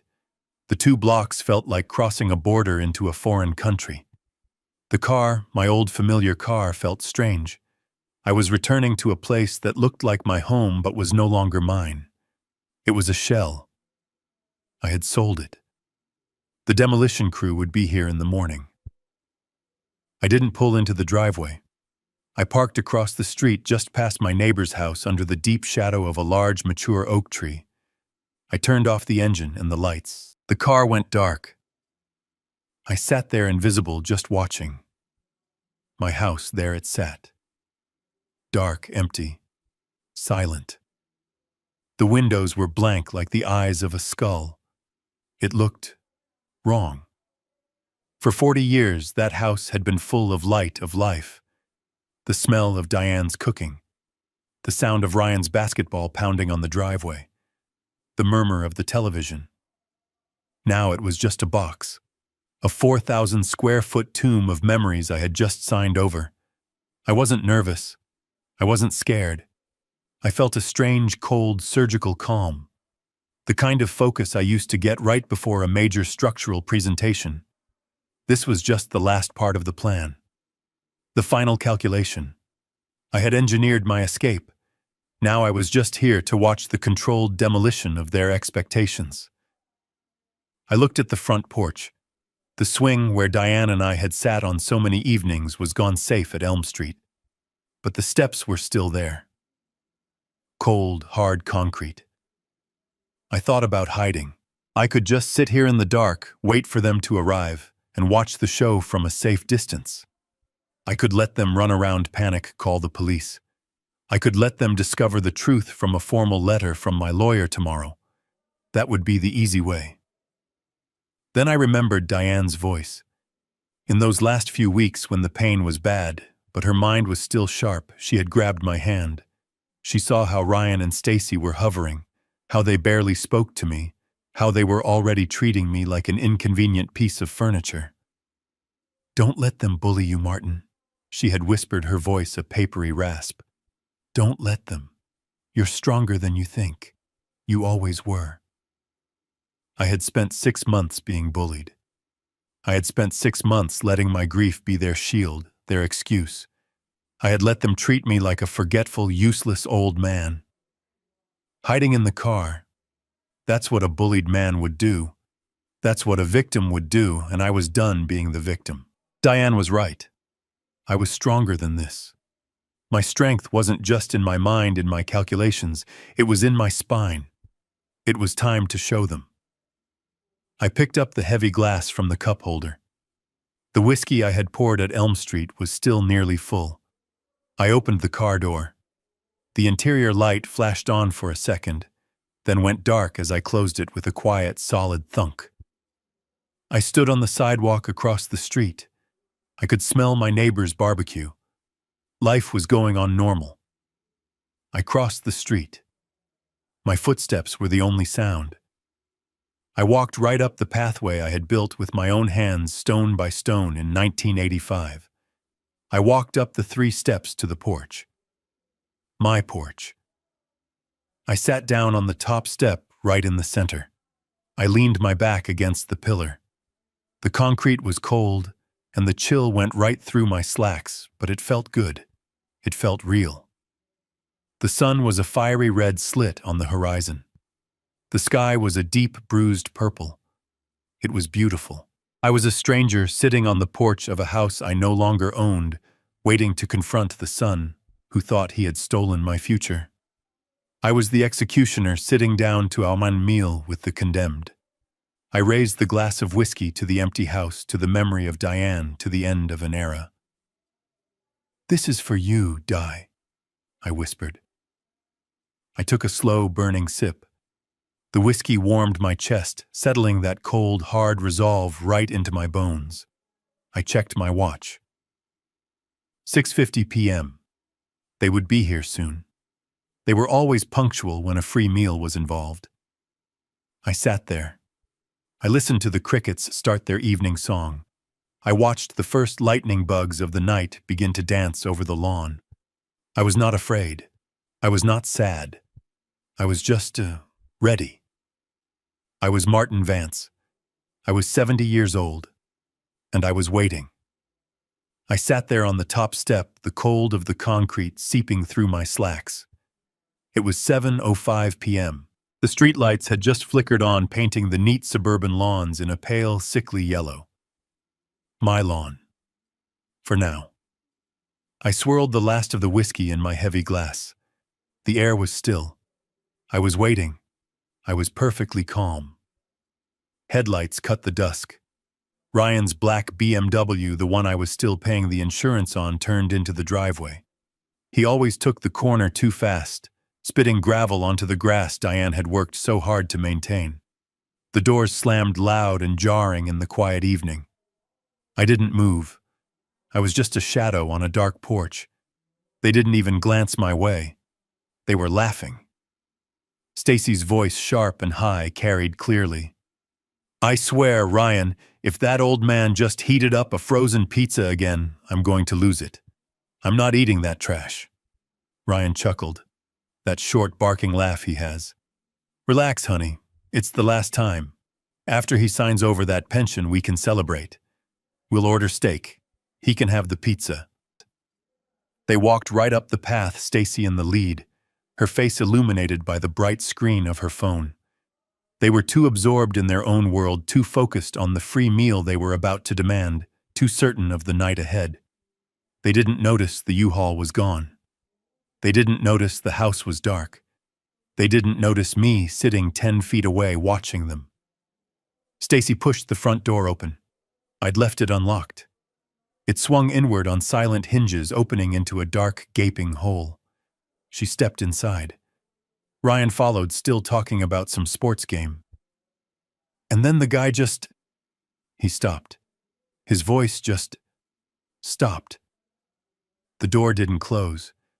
It stayed wide open, spilling the pale yellow light from the foyer onto the porch. And then came the silence. A deep, heavy, absolute silence.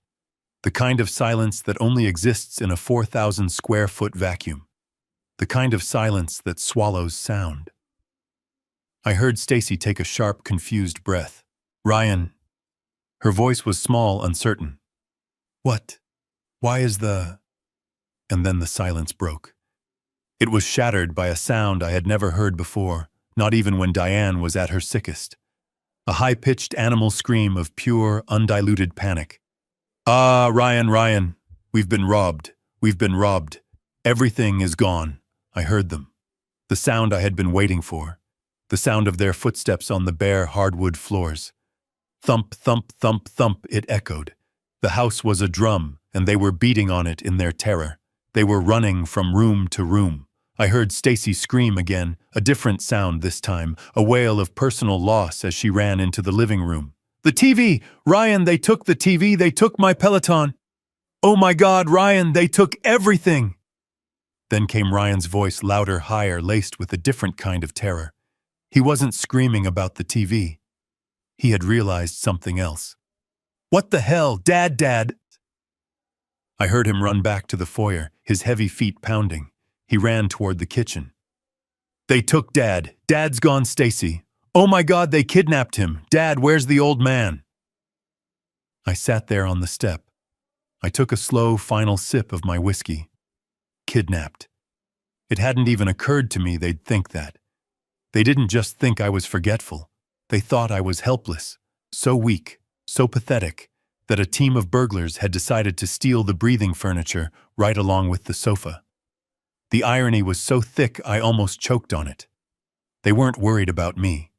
They were worried about their asset. The golden goose that laid the pension eggs was gone. They both came barreling back toward the front door, their faces pale in the dim light. They were ready to run out onto the lawn to call 911 to report the theft of their father.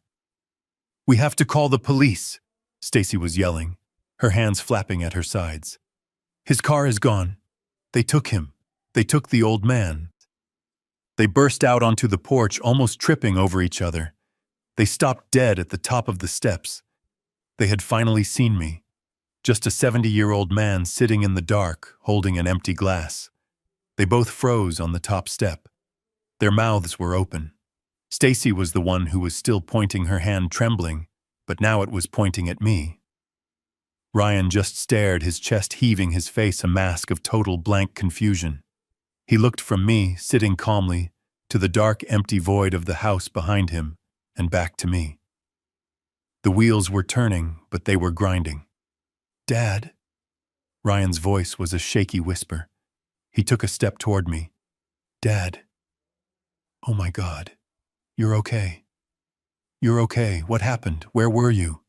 He rushed forward and grabbed my shoulders, shaking me as if checking for bullet holes. "The thieves. Did they hurt you? Did they lock you out here? What happened to your car?" "We have to call 911. Stacy, call 911. Stacy, however, was not moving. Her panic wasn't for me. Her panic was for her stuff. "Martin," she shrieked, her voice cracking. "What are you doing just sitting here? Get up. Call the police. They took everything. My clothes, my shoes, my Peloton. Ryan, they took the 80-inch TV." Ryan let go of me and spun around, his frustration boiling over. "Who cares about the TV? Stacy, Dad was... Dad, what happened?" I let them spin in their own panic for a moment more. I let the silence stretch out. I looked at my son, his face desperate. I looked at my daughter-in-law, her face ugly with materialistic rage. "Nothing happened," I said. My voice was quiet, but it cut through the night air like a razor. Ryan shook his head, not understanding. "What, Dad? What are you talking about? The house is empty. Look." He gestured wildly at the dark doorway. "We've been robbed. We have to call the police now." "No, Ryan," I said. My voice still perfectly level, perfectly calm. "We don't. There was no robbery." Stacy took a step toward me, her eyes narrowing with suspicion. The panic was fading, being replaced by a confusion that was even more profound. What do you mean there was no robbery?" "Then where is all our stuff? Where is the TV?" She still couldn't get past the television. I turned my head and looked at her. I looked her directly in the eyes for the first time in months. I didn't see a daughter-in-law. I saw a stranger. "I don't know where your television is, Stacy," I said. "What about our clothes, my shoes?" she demanded. "Don't know about that either," I said. "Well, where is your stuff?" Ryan asked, his mind finally catching up, realizing the flaw in his kidnapping theory. "Your chair, Mom's picture, my things," I said, "are safe." The final piece of the puzzle clicked into place for them, but it was a piece from a box they didn't even know existed. They couldn't make it fit. Ryan looked helpless. Dad, I don't understand. If there was no robbery, then what happened? I finished the last drop of my whiskey. The glass was empty. I set it down gently on the concrete step beside me. I folded my hands in my lap. I looked out at the quiet street at the neighbor's house with its lights on, a picture of normal life. Then I looked back at the two of them, poised on the edge of the abyss they had dug for themselves. I sold the house, I said. I savored the silence that followed. It was absolute. The crickets stopped chirping. The distant traffic seemed to fade. It was just the three of us frozen in that moment. Their faces. Oh, their faces. It was worth everything. It wasn't the panic of a robbery. It wasn't the fear of a kidnapping. It was a deeper, more profound shock. It was the shock of a reality that simply did not compute. It was the sound of their entire parasitic, entitled world shattering into a million pieces at their feet. Stacy's mouth opened. A little "oh" came out, but no sound followed. She looked like a fish gasping for air. Ryan. Ryan just stared. His brain had simply shut down. He shook his head, a tiny involuntary movement, as if trying to dislodge a word that didn't make sense. What? He finally whispered. His voice was hoarse. I said, I repeated, enunciating every single syllable, I sold the house. Stacy finally found her voice. It wasn't a scream. It was a baffled, furious squeak. You can't. You can't just sell the house. This is our house. No, Stacy, I said, standing up for the first time. I felt all of my 70 years, but I also felt 10 feet tall. It was my house, and I did. What? What kind of joke is this, Dad? Ryan stammered. He was trying to laugh, but it came out as a strangled bark. Okay, very funny. You got us. Where's all our stuff? In the garage. Did you rent a storage unit? You can't sell the house. He ran his hands through his hair, his voice rising with every word.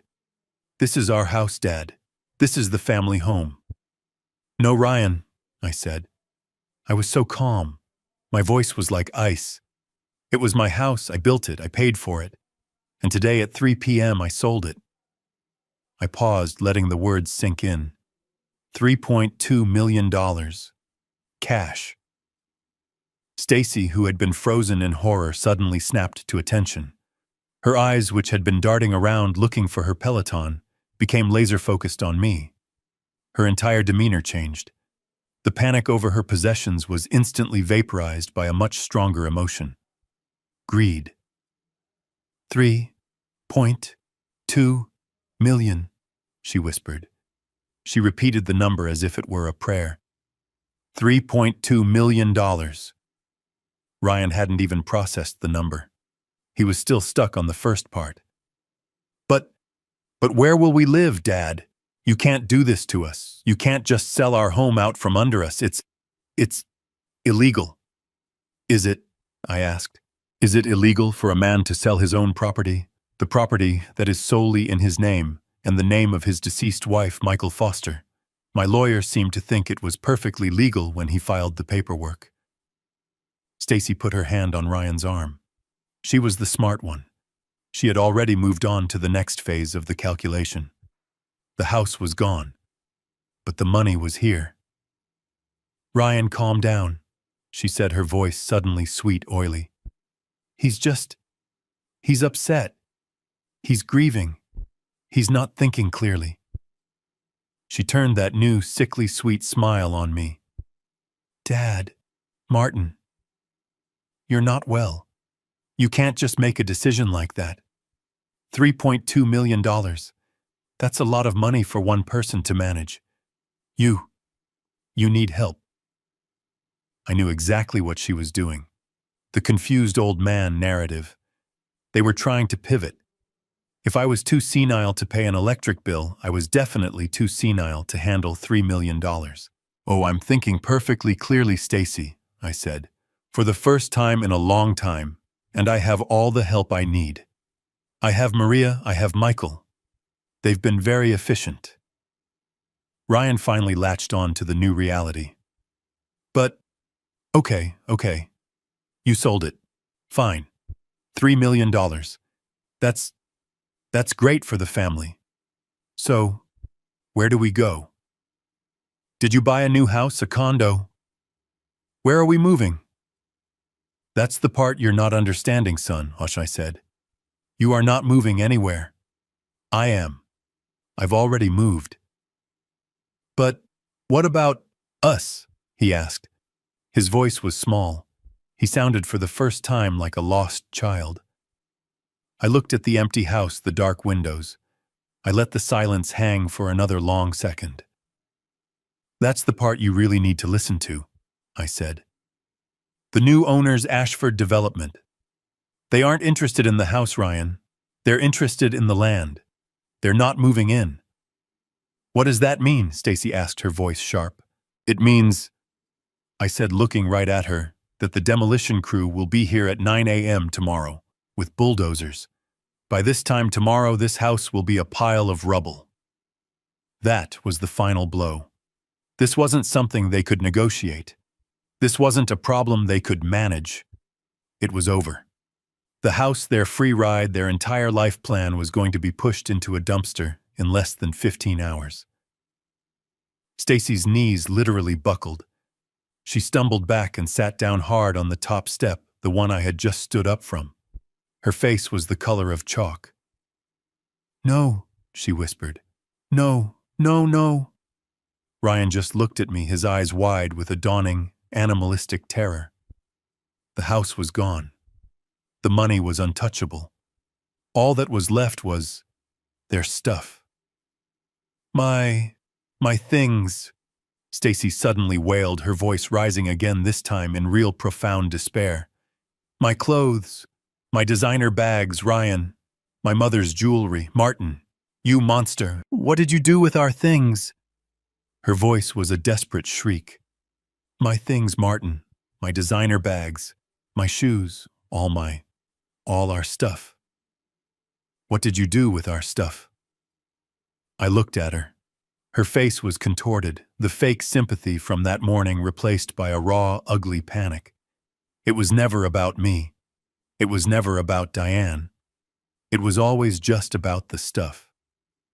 That, I said, as if it were a minor detail I'd almost forgotten. Your things. Yes, well, I couldn't just leave them here for the bulldozers, could I? That would be wasteful. I put my hands in my pockets and tried to look thoughtful. So I was very kind, actually. I rented a U-Haul, a big one, 26 feet. I had a team load everything into it for you. The TV, what did you call it? The Peloton, all those shoes. Even the pizza boxes from under Ryan's bed. Every last bit of it. A brief flicker of relief crossed Ryan's face. A U-Haul? Okay.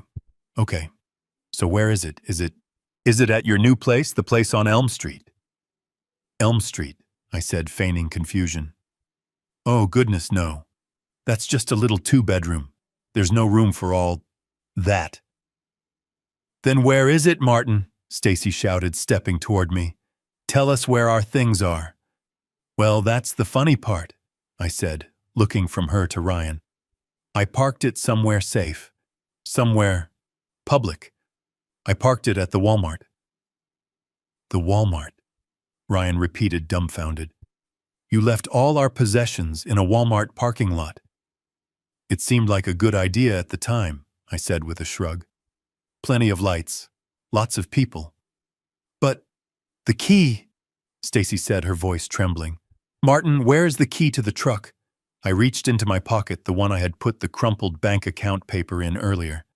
I patted it. Then I patted my other pocket. I frowned, trying to look puzzled. The key.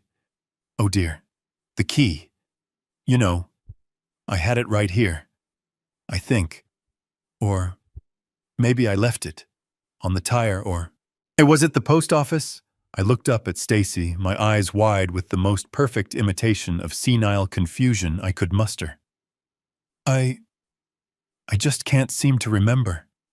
I'm so forgetful these days. You know that, Stacy. You were just telling me this morning how forgetful I am. You were right all along. I looked her dead in the eye as I said it. And in that instant she knew. The blood drained from her face. She understood. This wasn't forgetfulness. This was a sentence. This was a calculated, precise, and devastating act of revenge. You did this on purpose, she whispered. Her voice was flat, dead. The fight had gone out of her. Ryan, however, was still catching up. He was still in problem-solving mode. Which Walmart, Dad? He demanded, grabbing my arm. There are 3 Walmarts in a 10-mile radius. Which one, and what do you mean, the post office? I gently removed his hand from my arm. I'm not sure, son. The one on the highway, or maybe the one by the airport. It's all a bit of a fog. You know how it is. You'll just have to start looking, I suppose. I let them picture it. Driving from one massive sprawling parking lot to another in the dark, searching for a single orange truck among hundreds of other cars. And even if they found it. What then, the key, Dad? Ryan yelled, his voice cracking with desperation. What about the key? Oh, I'm pretty sure I dropped it in one of those blue mailboxes, I said as if the memory were a faint echo. The ones for the post office. It seemed like a safe place for it at the time. You know, federal property. Stacy let out a sound, a half laugh, half sob. She knew. She knew you can't just ask for a key back from a USPS drop box. She knew that key was gone. It was in a steel vault buried under thousands of letters not to be seen again until a postal worker opened it in the morning, looked at it in confusion, and probably threw it in the trash. You, Stacy stammered, pointing at me.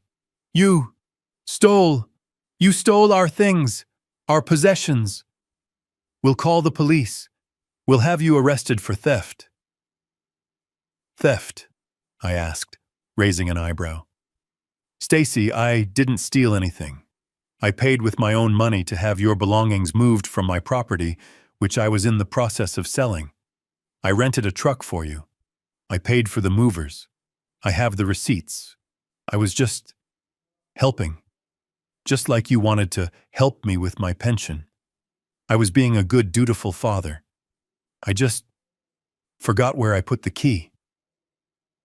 Ryan was doing the math. His face was pale. The truck. The rental. How long is it rented for? Oh, just 24 hours, I said breezily. I paid in cash. It's due back, let's see, by about 3 p.m. tomorrow. If it's not back by then, I suppose the U-Haul company will, well, I imagine they'll report it stolen, along with everything inside it. That was the final turn of the screw. They had until 3 p.m. tomorrow to search every Walmart in Charlotte, find the truck, and then find a way to break into it, which would be a crime all before it was officially listed as a stolen vehicle. Their 80-inch TV, her designer bags, their entire life, ticking away. You're a monster, Stacy whispered, her voice full of venom. A cruel, evil old man. No, Stacy, I said, turning to leave them there on the porch of the empty, condemned house. I'm just forgetful. Remember. Stacy's face was a terrible thing to see. It was twisted with a rage that went beyond the loss of her stuff. It was the rage of a cornered animal, the fury of someone who had been outsmarted. You monster! She shrieked, her voice breaking. You planned this. You planned all of it. We'll sue you. We'll sue you for everything. We'll tell the court you're insane, you're senile. We'll have you declared incompetent. Will you? I asked. I stood up from the step. My knees ached a little, but as I rose to my full height, I felt taller than I had in years. I looked down on both of them. My son and his wife still standing on my old porch, a porch that would be rubble in a few hours. Sue me. I repeated, my voice still quiet. What exactly will you sue me for, Stacy? For selling my own house, the house that was 100% in my name, and the name of my deceased wife? Or will you sue me for paying with my own money to have your belongings moved for free? I shook my head. That's a weak case, even for a lawyer as desperate as the one you'd have to hire. Ryan finally spoke. His voice was low, trembling with a fury that was different from Stacy's. It was the fury of a spoiled child who just had his favorite toy taken away. You tricked us, Dad, he hissed. You played us. You let us think. You lied to us. Lied, I said. Did I lie? No. You lied, Ryan. You lied about the electric bill. You lied about the emergency car repair. You lied about caring for me. I just stopped participating in your lies. I took a step closer to him, right up to the bottom step. We were almost eye to eye. And Ryan, I said, my voice dropping even lower, about that paycheck. His eyes flickered. He had almost forgotten about it in the chaos of the house and the U-Haul. My paycheck, I continued. The one you were so worried about.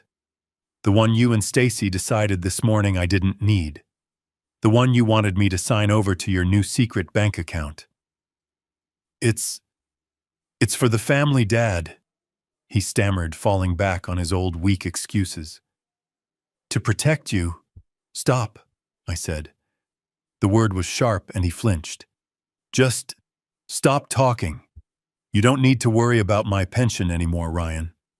You don't need to worry about my little consulting paycheck either. What do you mean? I mean, I said that you were thinking too small. You were worried about my monthly income. You were so focused on the pennies that you didn't even see the fortune. You were trying to steal my Social Security check while you were sitting on a $3 million gold mine. Stacy's head snapped up. The money, she whispered. The $3.2 million. Yes, Stacy, I said. The money. The money from the sale of my house. I know you're worried about where it's going. You're probably thinking that if I'm this forgetful, you can still get your hands on it. You're thinking you can still set me declared incompetent. You think you can still win. I saw the flicker of hope in her eyes. That was exactly what she was thinking. So let me make this perfectly clear for both of you, I said. Don't bother. Don't waste your time or what little money you have left on a lawyer, because you're too late. What did you do? Ryan asked, his voice filled with dread.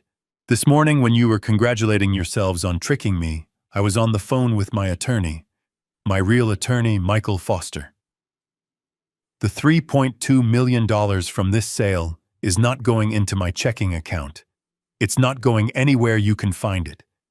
As of 9 a.m. tomorrow, it will be wired directly into a newly created bulletproof, irrevocable trust. I let the legal terms hang in the air. Stacy. I was sure knew exactly what irrevocable meant. A trust, I said, savoring the word, that Michael Foster drafted himself.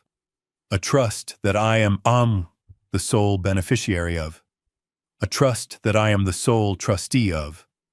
A trust that is legally shielded from all outside claims, shielded from creditors, shielded from lawsuits, and shielded from greedy, ungrateful children. The color drained from Ryan's face. Stacy just stared, her mouth opening and closing silently. So you see, I said, you don't have to worry about my paycheck anymore.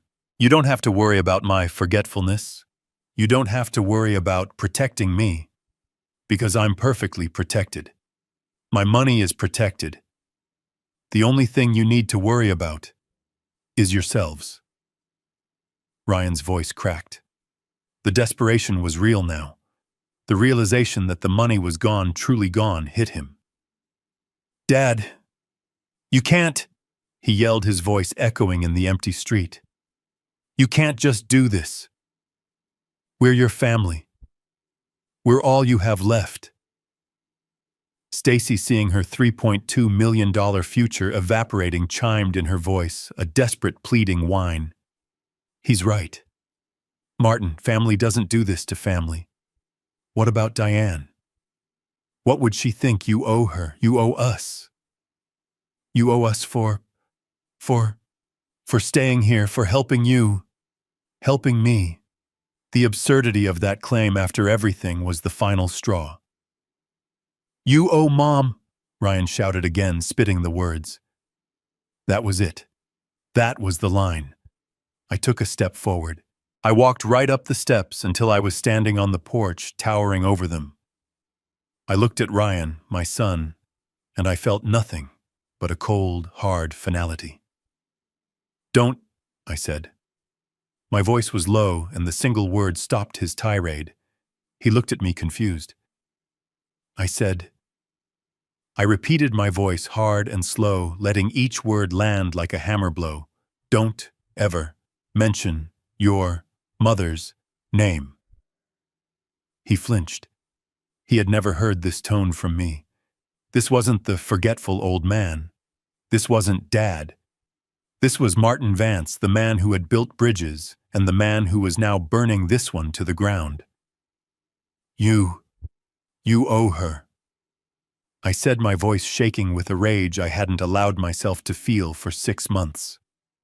You, Stacy, who complained about the smell of sickness in her dying days. You who fanned the air because the scent of your mother-in-law's final breaths offended you. Stacy recoiled, her face pale. You, Ryan. I turned to my son. You who asked me to appraise her jewelry while she was still breathing in that hospice bed in the living room. You who couldn't wait to cash in on her corpse. You think I owe her memory. To you. They had no answer. They just stared, their hypocrisy exposed. I took care of your mother, I said, my voice dangerously quiet. I held her hand when she was scared. I cleaned her when she was sick.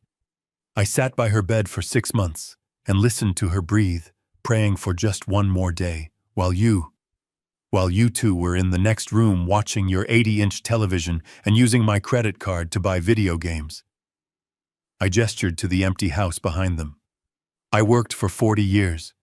I continued to build this, to build everything, every floorboard you're standing on, every dollar you've spent. I paid for it with my hands, my mind, and my time. Time I could have spent traveling with Diane, but I stayed. I worked. I saved. I built a company. I gave you everything. A college education you wasted. A car you don't pay for. A roof over your head rent-free for 3 years. You took it all, I said, my voice thick with contempt. You took it like you were entitled to it. You took it and you didn't even say thank you. You just demanded more. This morning you stood right there in my kitchen and demanded my pension. I owe you. I almost laughed. It was a cold, bitter sound. I owe you nothing. You owe me. You owe me for the food you ate. You owe me for the electricity you used. You owe me for the 3 years of your lives you wasted sitting in my house like breathing furniture. Stacy flinched. She knew I had heard her. I turned to her. She was pale as a ghost, trembling. And you, Stacy, I said, you were right about one thing this morning. Absolutely right. She just stared at me, her eyes wide, confused. You told me I don't need anything, that I just sit around. You were right. I don't need this giant empty house. I don't need an 80-inch TV or a closet full of shoes I never wear. I don't need a BMW or a Peloton that doubles as a coat rack. I took a step down from the porch onto the walkway. I was leaving. I was finally leaving. And I certainly do not need you. I turned my back on them and started to walk away. Dad. Ryan's voice was different now. It wasn't angry. It wasn't entitled. It was terrified. It was the voice of a 9-year-old who had just realized he was lost in the mall. Dad, wait.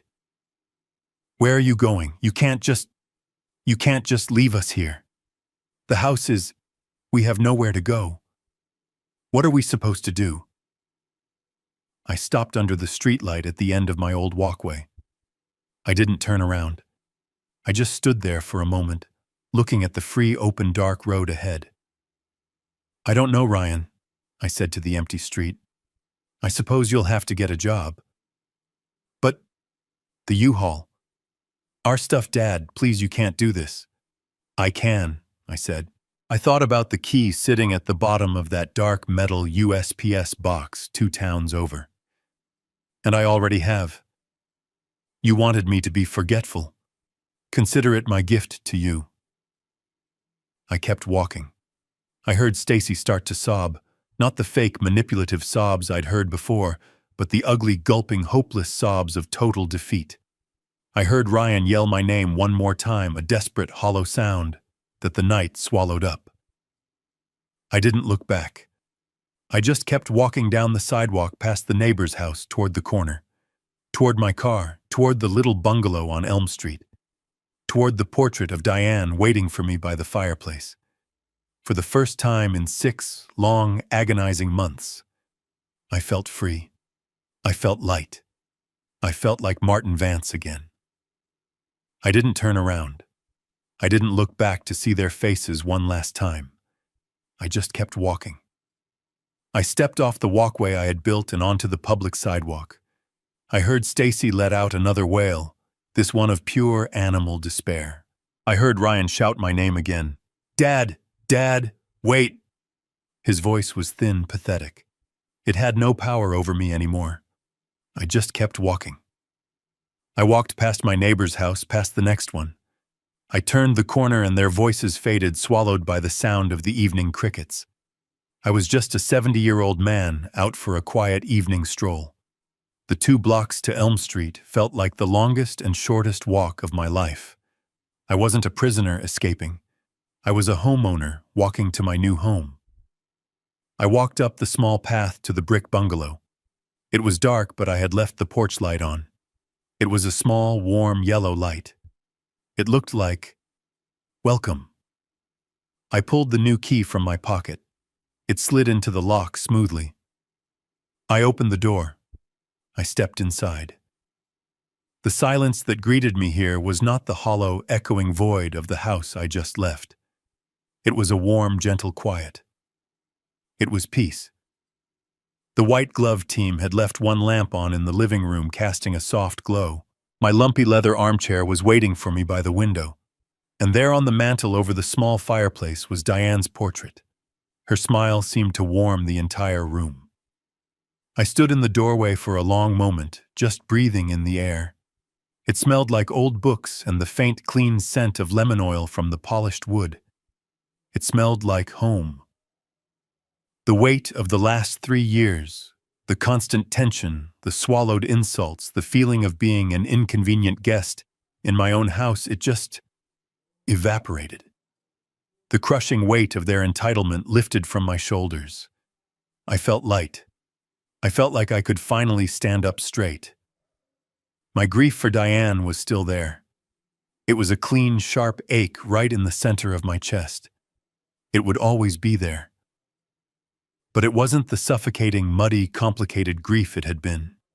It wasn't tangled up anymore with the anger and resentment I felt for Ryan and Stacy. It was just grief. My grief. My love for my wife. I could finally mourn her properly, without their noise, without their greed, without their constant taking. I walked to the kitchen. It was small, but my things were there. I opened a box labeled Kitchen, Diane's favorites. Inside was her old kettle and a tin of the Earl Grey tea she loved. I filled the kettle with water and put it on the stove. While it heated, I sat down in my armchair. It fit me perfectly. It was lumpy in all the right places. The kettle whistled. I went and made a cup of tea. I held the warm mug in my hands, walked back to my chair, and sat down. I looked at Diane's portrait. "Well, Di," I whispered. "It's just you and me again. I finally did it. I'm sorry it took me so long." I sipped the tea. It was hot, aromatic.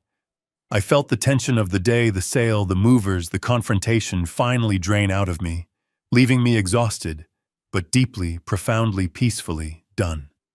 I thought about Ryan and Stacy. They were out there in the dark, frantic. They were probably at the first Walmart running through the parking lot, frantically clicking the BMW's alarm button, hoping to hear the distant chirp of a U-Haul. Or maybe they were at a police station trying to convince a skeptical officer that their senile father had made their 80-inch TV disappear. It didn't matter. It was their problem now, not mine. I picked up my phone. I had one more call to make. She answered immediately. "Martin, are you okay? I've been staring at my phone for 2 hours." "I'm more than okay, Maria," I said. And my voice wasn't the thin, frail voice of the victim. It was just my voice. "I'm home." "Oh, Martin," she said, and I could hear the relief in her voice. "Thank God. Did they show up?" "They did. And they were very, very surprised." Maria let out a short, sharp laugh. "I bet they were. I wish I could have been a fly on the wall." "It was quite the performance," I said. "But Maria, I wanted to say thank you. For today. For moving so fast. For everything." "You don't ever have to thank me, Martin," she said softly. "Diane was my best friend. I'm just glad you're finally safe from them." "I am," I said. I looked around the small, peaceful room.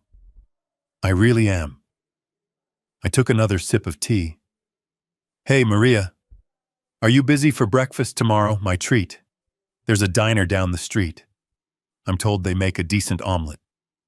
"I'd love to, Martin," she said, her voice smiling. "I'd love to. 9 a.m. 9 a.m. is perfect," I said. "I'll see you then." I hung up the phone and settled back into my chair. I looked at Diane's smile. The bulldozers would be arriving at the old house in about 13 hours. Ryan and Stacy had a long night ahead of them. I closed my eyes. And for the first time in 6 months, I felt at peace. I was home. 1 week. That's how long it took to feel human again. 7 days. I woke up in the little house on Elm Street to the sound of birds, not to the sound of Stacy's blender or Ryan's loud video games. I made my own coffee. I read the entire newspaper front to back without interruption. I had breakfast with Maria at the diner just as I'd planned. We talked for 2 hours. We talked about Diane. We laughed. It was the first time I had laughed. Really laughed in 6 months. Today I was sitting in Michael Foster's office. His office was on the 20th floor overlooking the entire Charlotte skyline. It was quiet, smelled of leather and wood polish, and the coffee his assistant brought me was in a real ceramic mug, not a paper cup. Michael leaned back in his large, comfortable chair. He looked at me over the top of his glasses, a small, satisfied smile on his face. "Well, Martin," he said, "it's been an eventful week for you." "You could say that, Michael," I said, sipping my coffee. "How are the funds? Is everything settled?" "The trust is funded," he confirmed. $3.2 million exactly as promised. The wire cleared yesterday. It is now sitting in a high-yield account completely 100% untouchable by anyone but you. The developers have taken possession of the former property. The demolition is, as I understand it, complete. I nodded.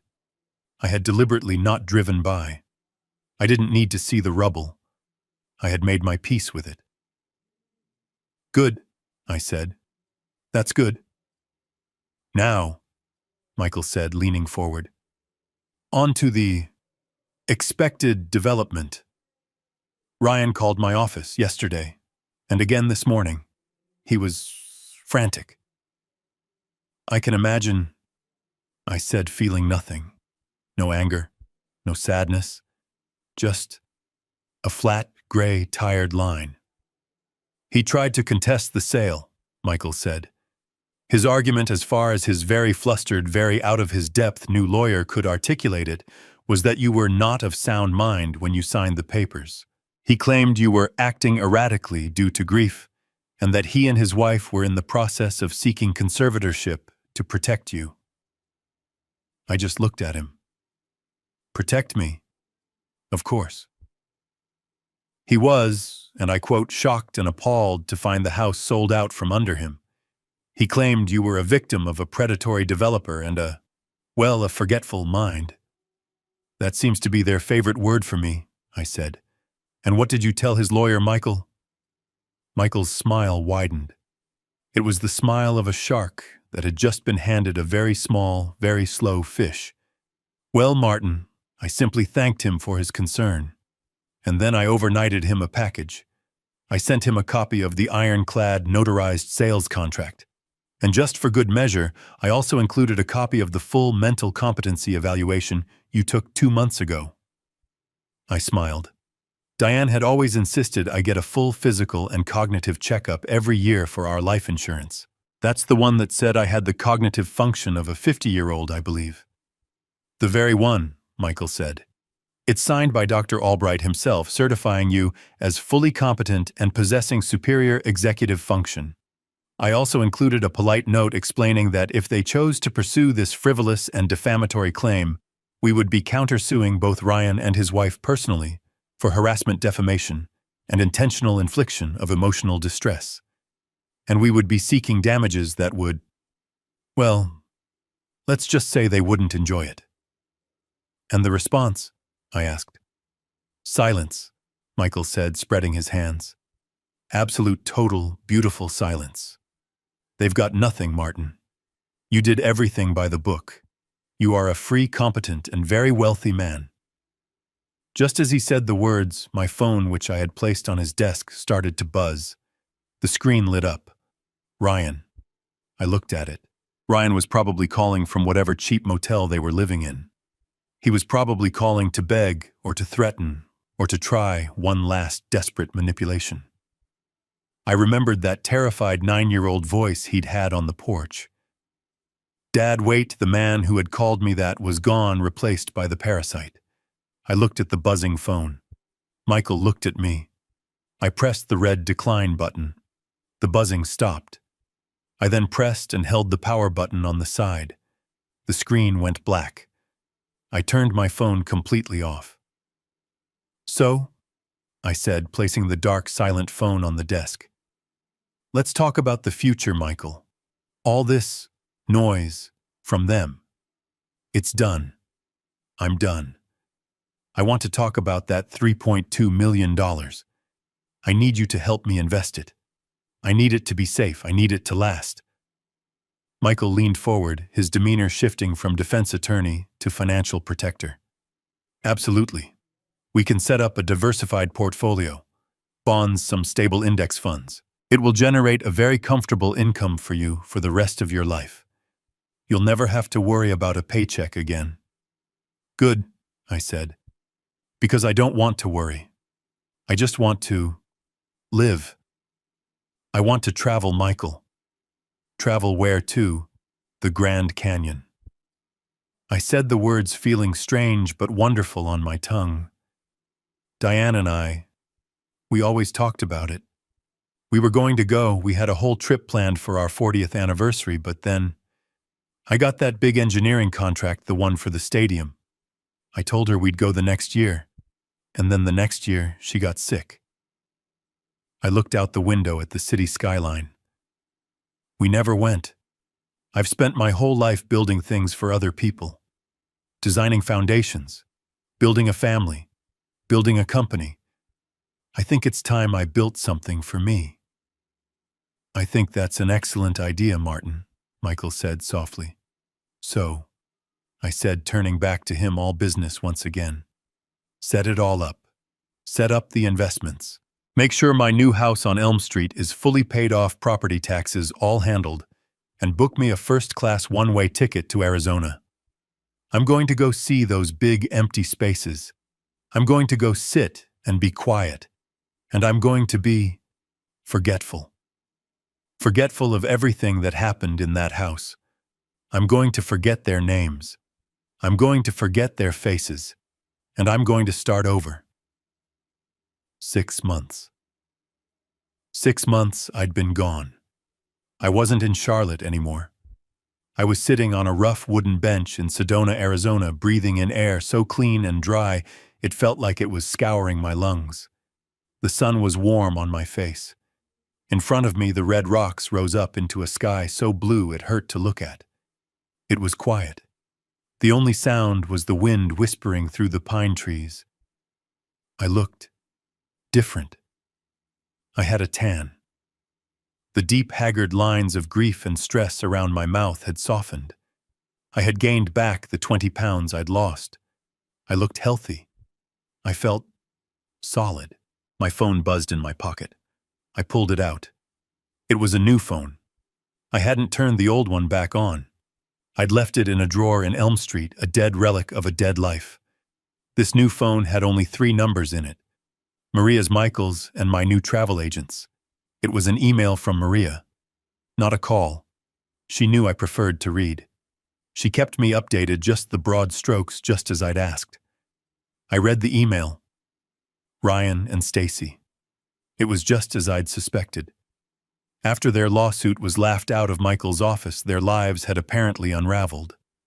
Maria wrote that they'd been kicked out of the apartment they'd rented, the one they obviously couldn't afford, without my income. Ryan, it turned out, hadn't held a real job in 3 years. His consulting was just a series of failed gigs. They were last seen, Maria wrote, living in a cheap, weekly rate motel out by the highway. The kind of place with peeling paint and desperation in the air. I thought about my father. He'd worked his entire life in a steel mill, back-breaking, deafening, dangerous work. He came home every night covered in soot, his hands calloused and raw. He had a simple motto. Martin, he'd say, don't you ever let anyone look down on you. You earn your keep. You stand your ground. I had forgotten that. For 3 years, I had let Ryan and Stacy look down on me. I'd let them treat me as less than, as a convenience, as furniture. I had let them disrespect me in my own home. I had let them disrespect the memory of my wife. I finished Maria's email. It seemed the U-Haul had in fact been reported stolen. Ryan and Stacy had managed to get it back, but only after paying nearly $3,000 in impound fees and penalties money. I was sure they'd had to borrow from one of Stacy's equally toxic friends. They had lost their home, their phantom income, and now their dignity. My phone buzzed again. This time it was a text message from an unknown number. How had they gotten this number? It didn't matter. I opened it. You will regret this. You think you've won, you selfish old bastard. You left us with nothing. We will never forgive you for this. It was from Stacy. The venom practically dripped off the screen. I looked at the message. I looked at the red rocks. I looked at the endless blue sky. We will never forgive you. I smiled. It wasn't a happy smile.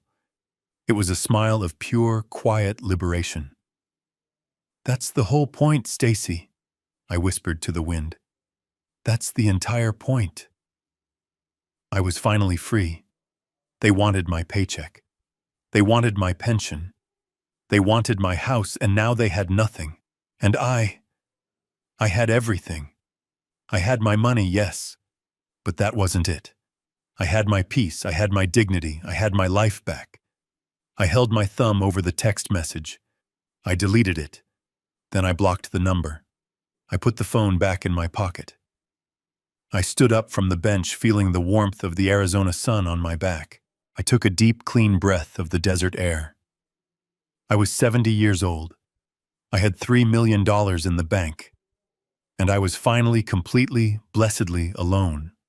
I was free. Life doesn't always deal fair hands, but it rewards those who protect their worth and set boundaries. True freedom isn't about money or possessions. It's about reclaiming your peace, your dignity, and your life. Sometimes letting go of toxic relationships and walking away is the bravest, most empowering choice you can make. If this story inspired you, hit like and subscribe to follow more real-life stories and life lessons that make you think. Share this with someone who needs a reminder that protecting your peace is worth everything.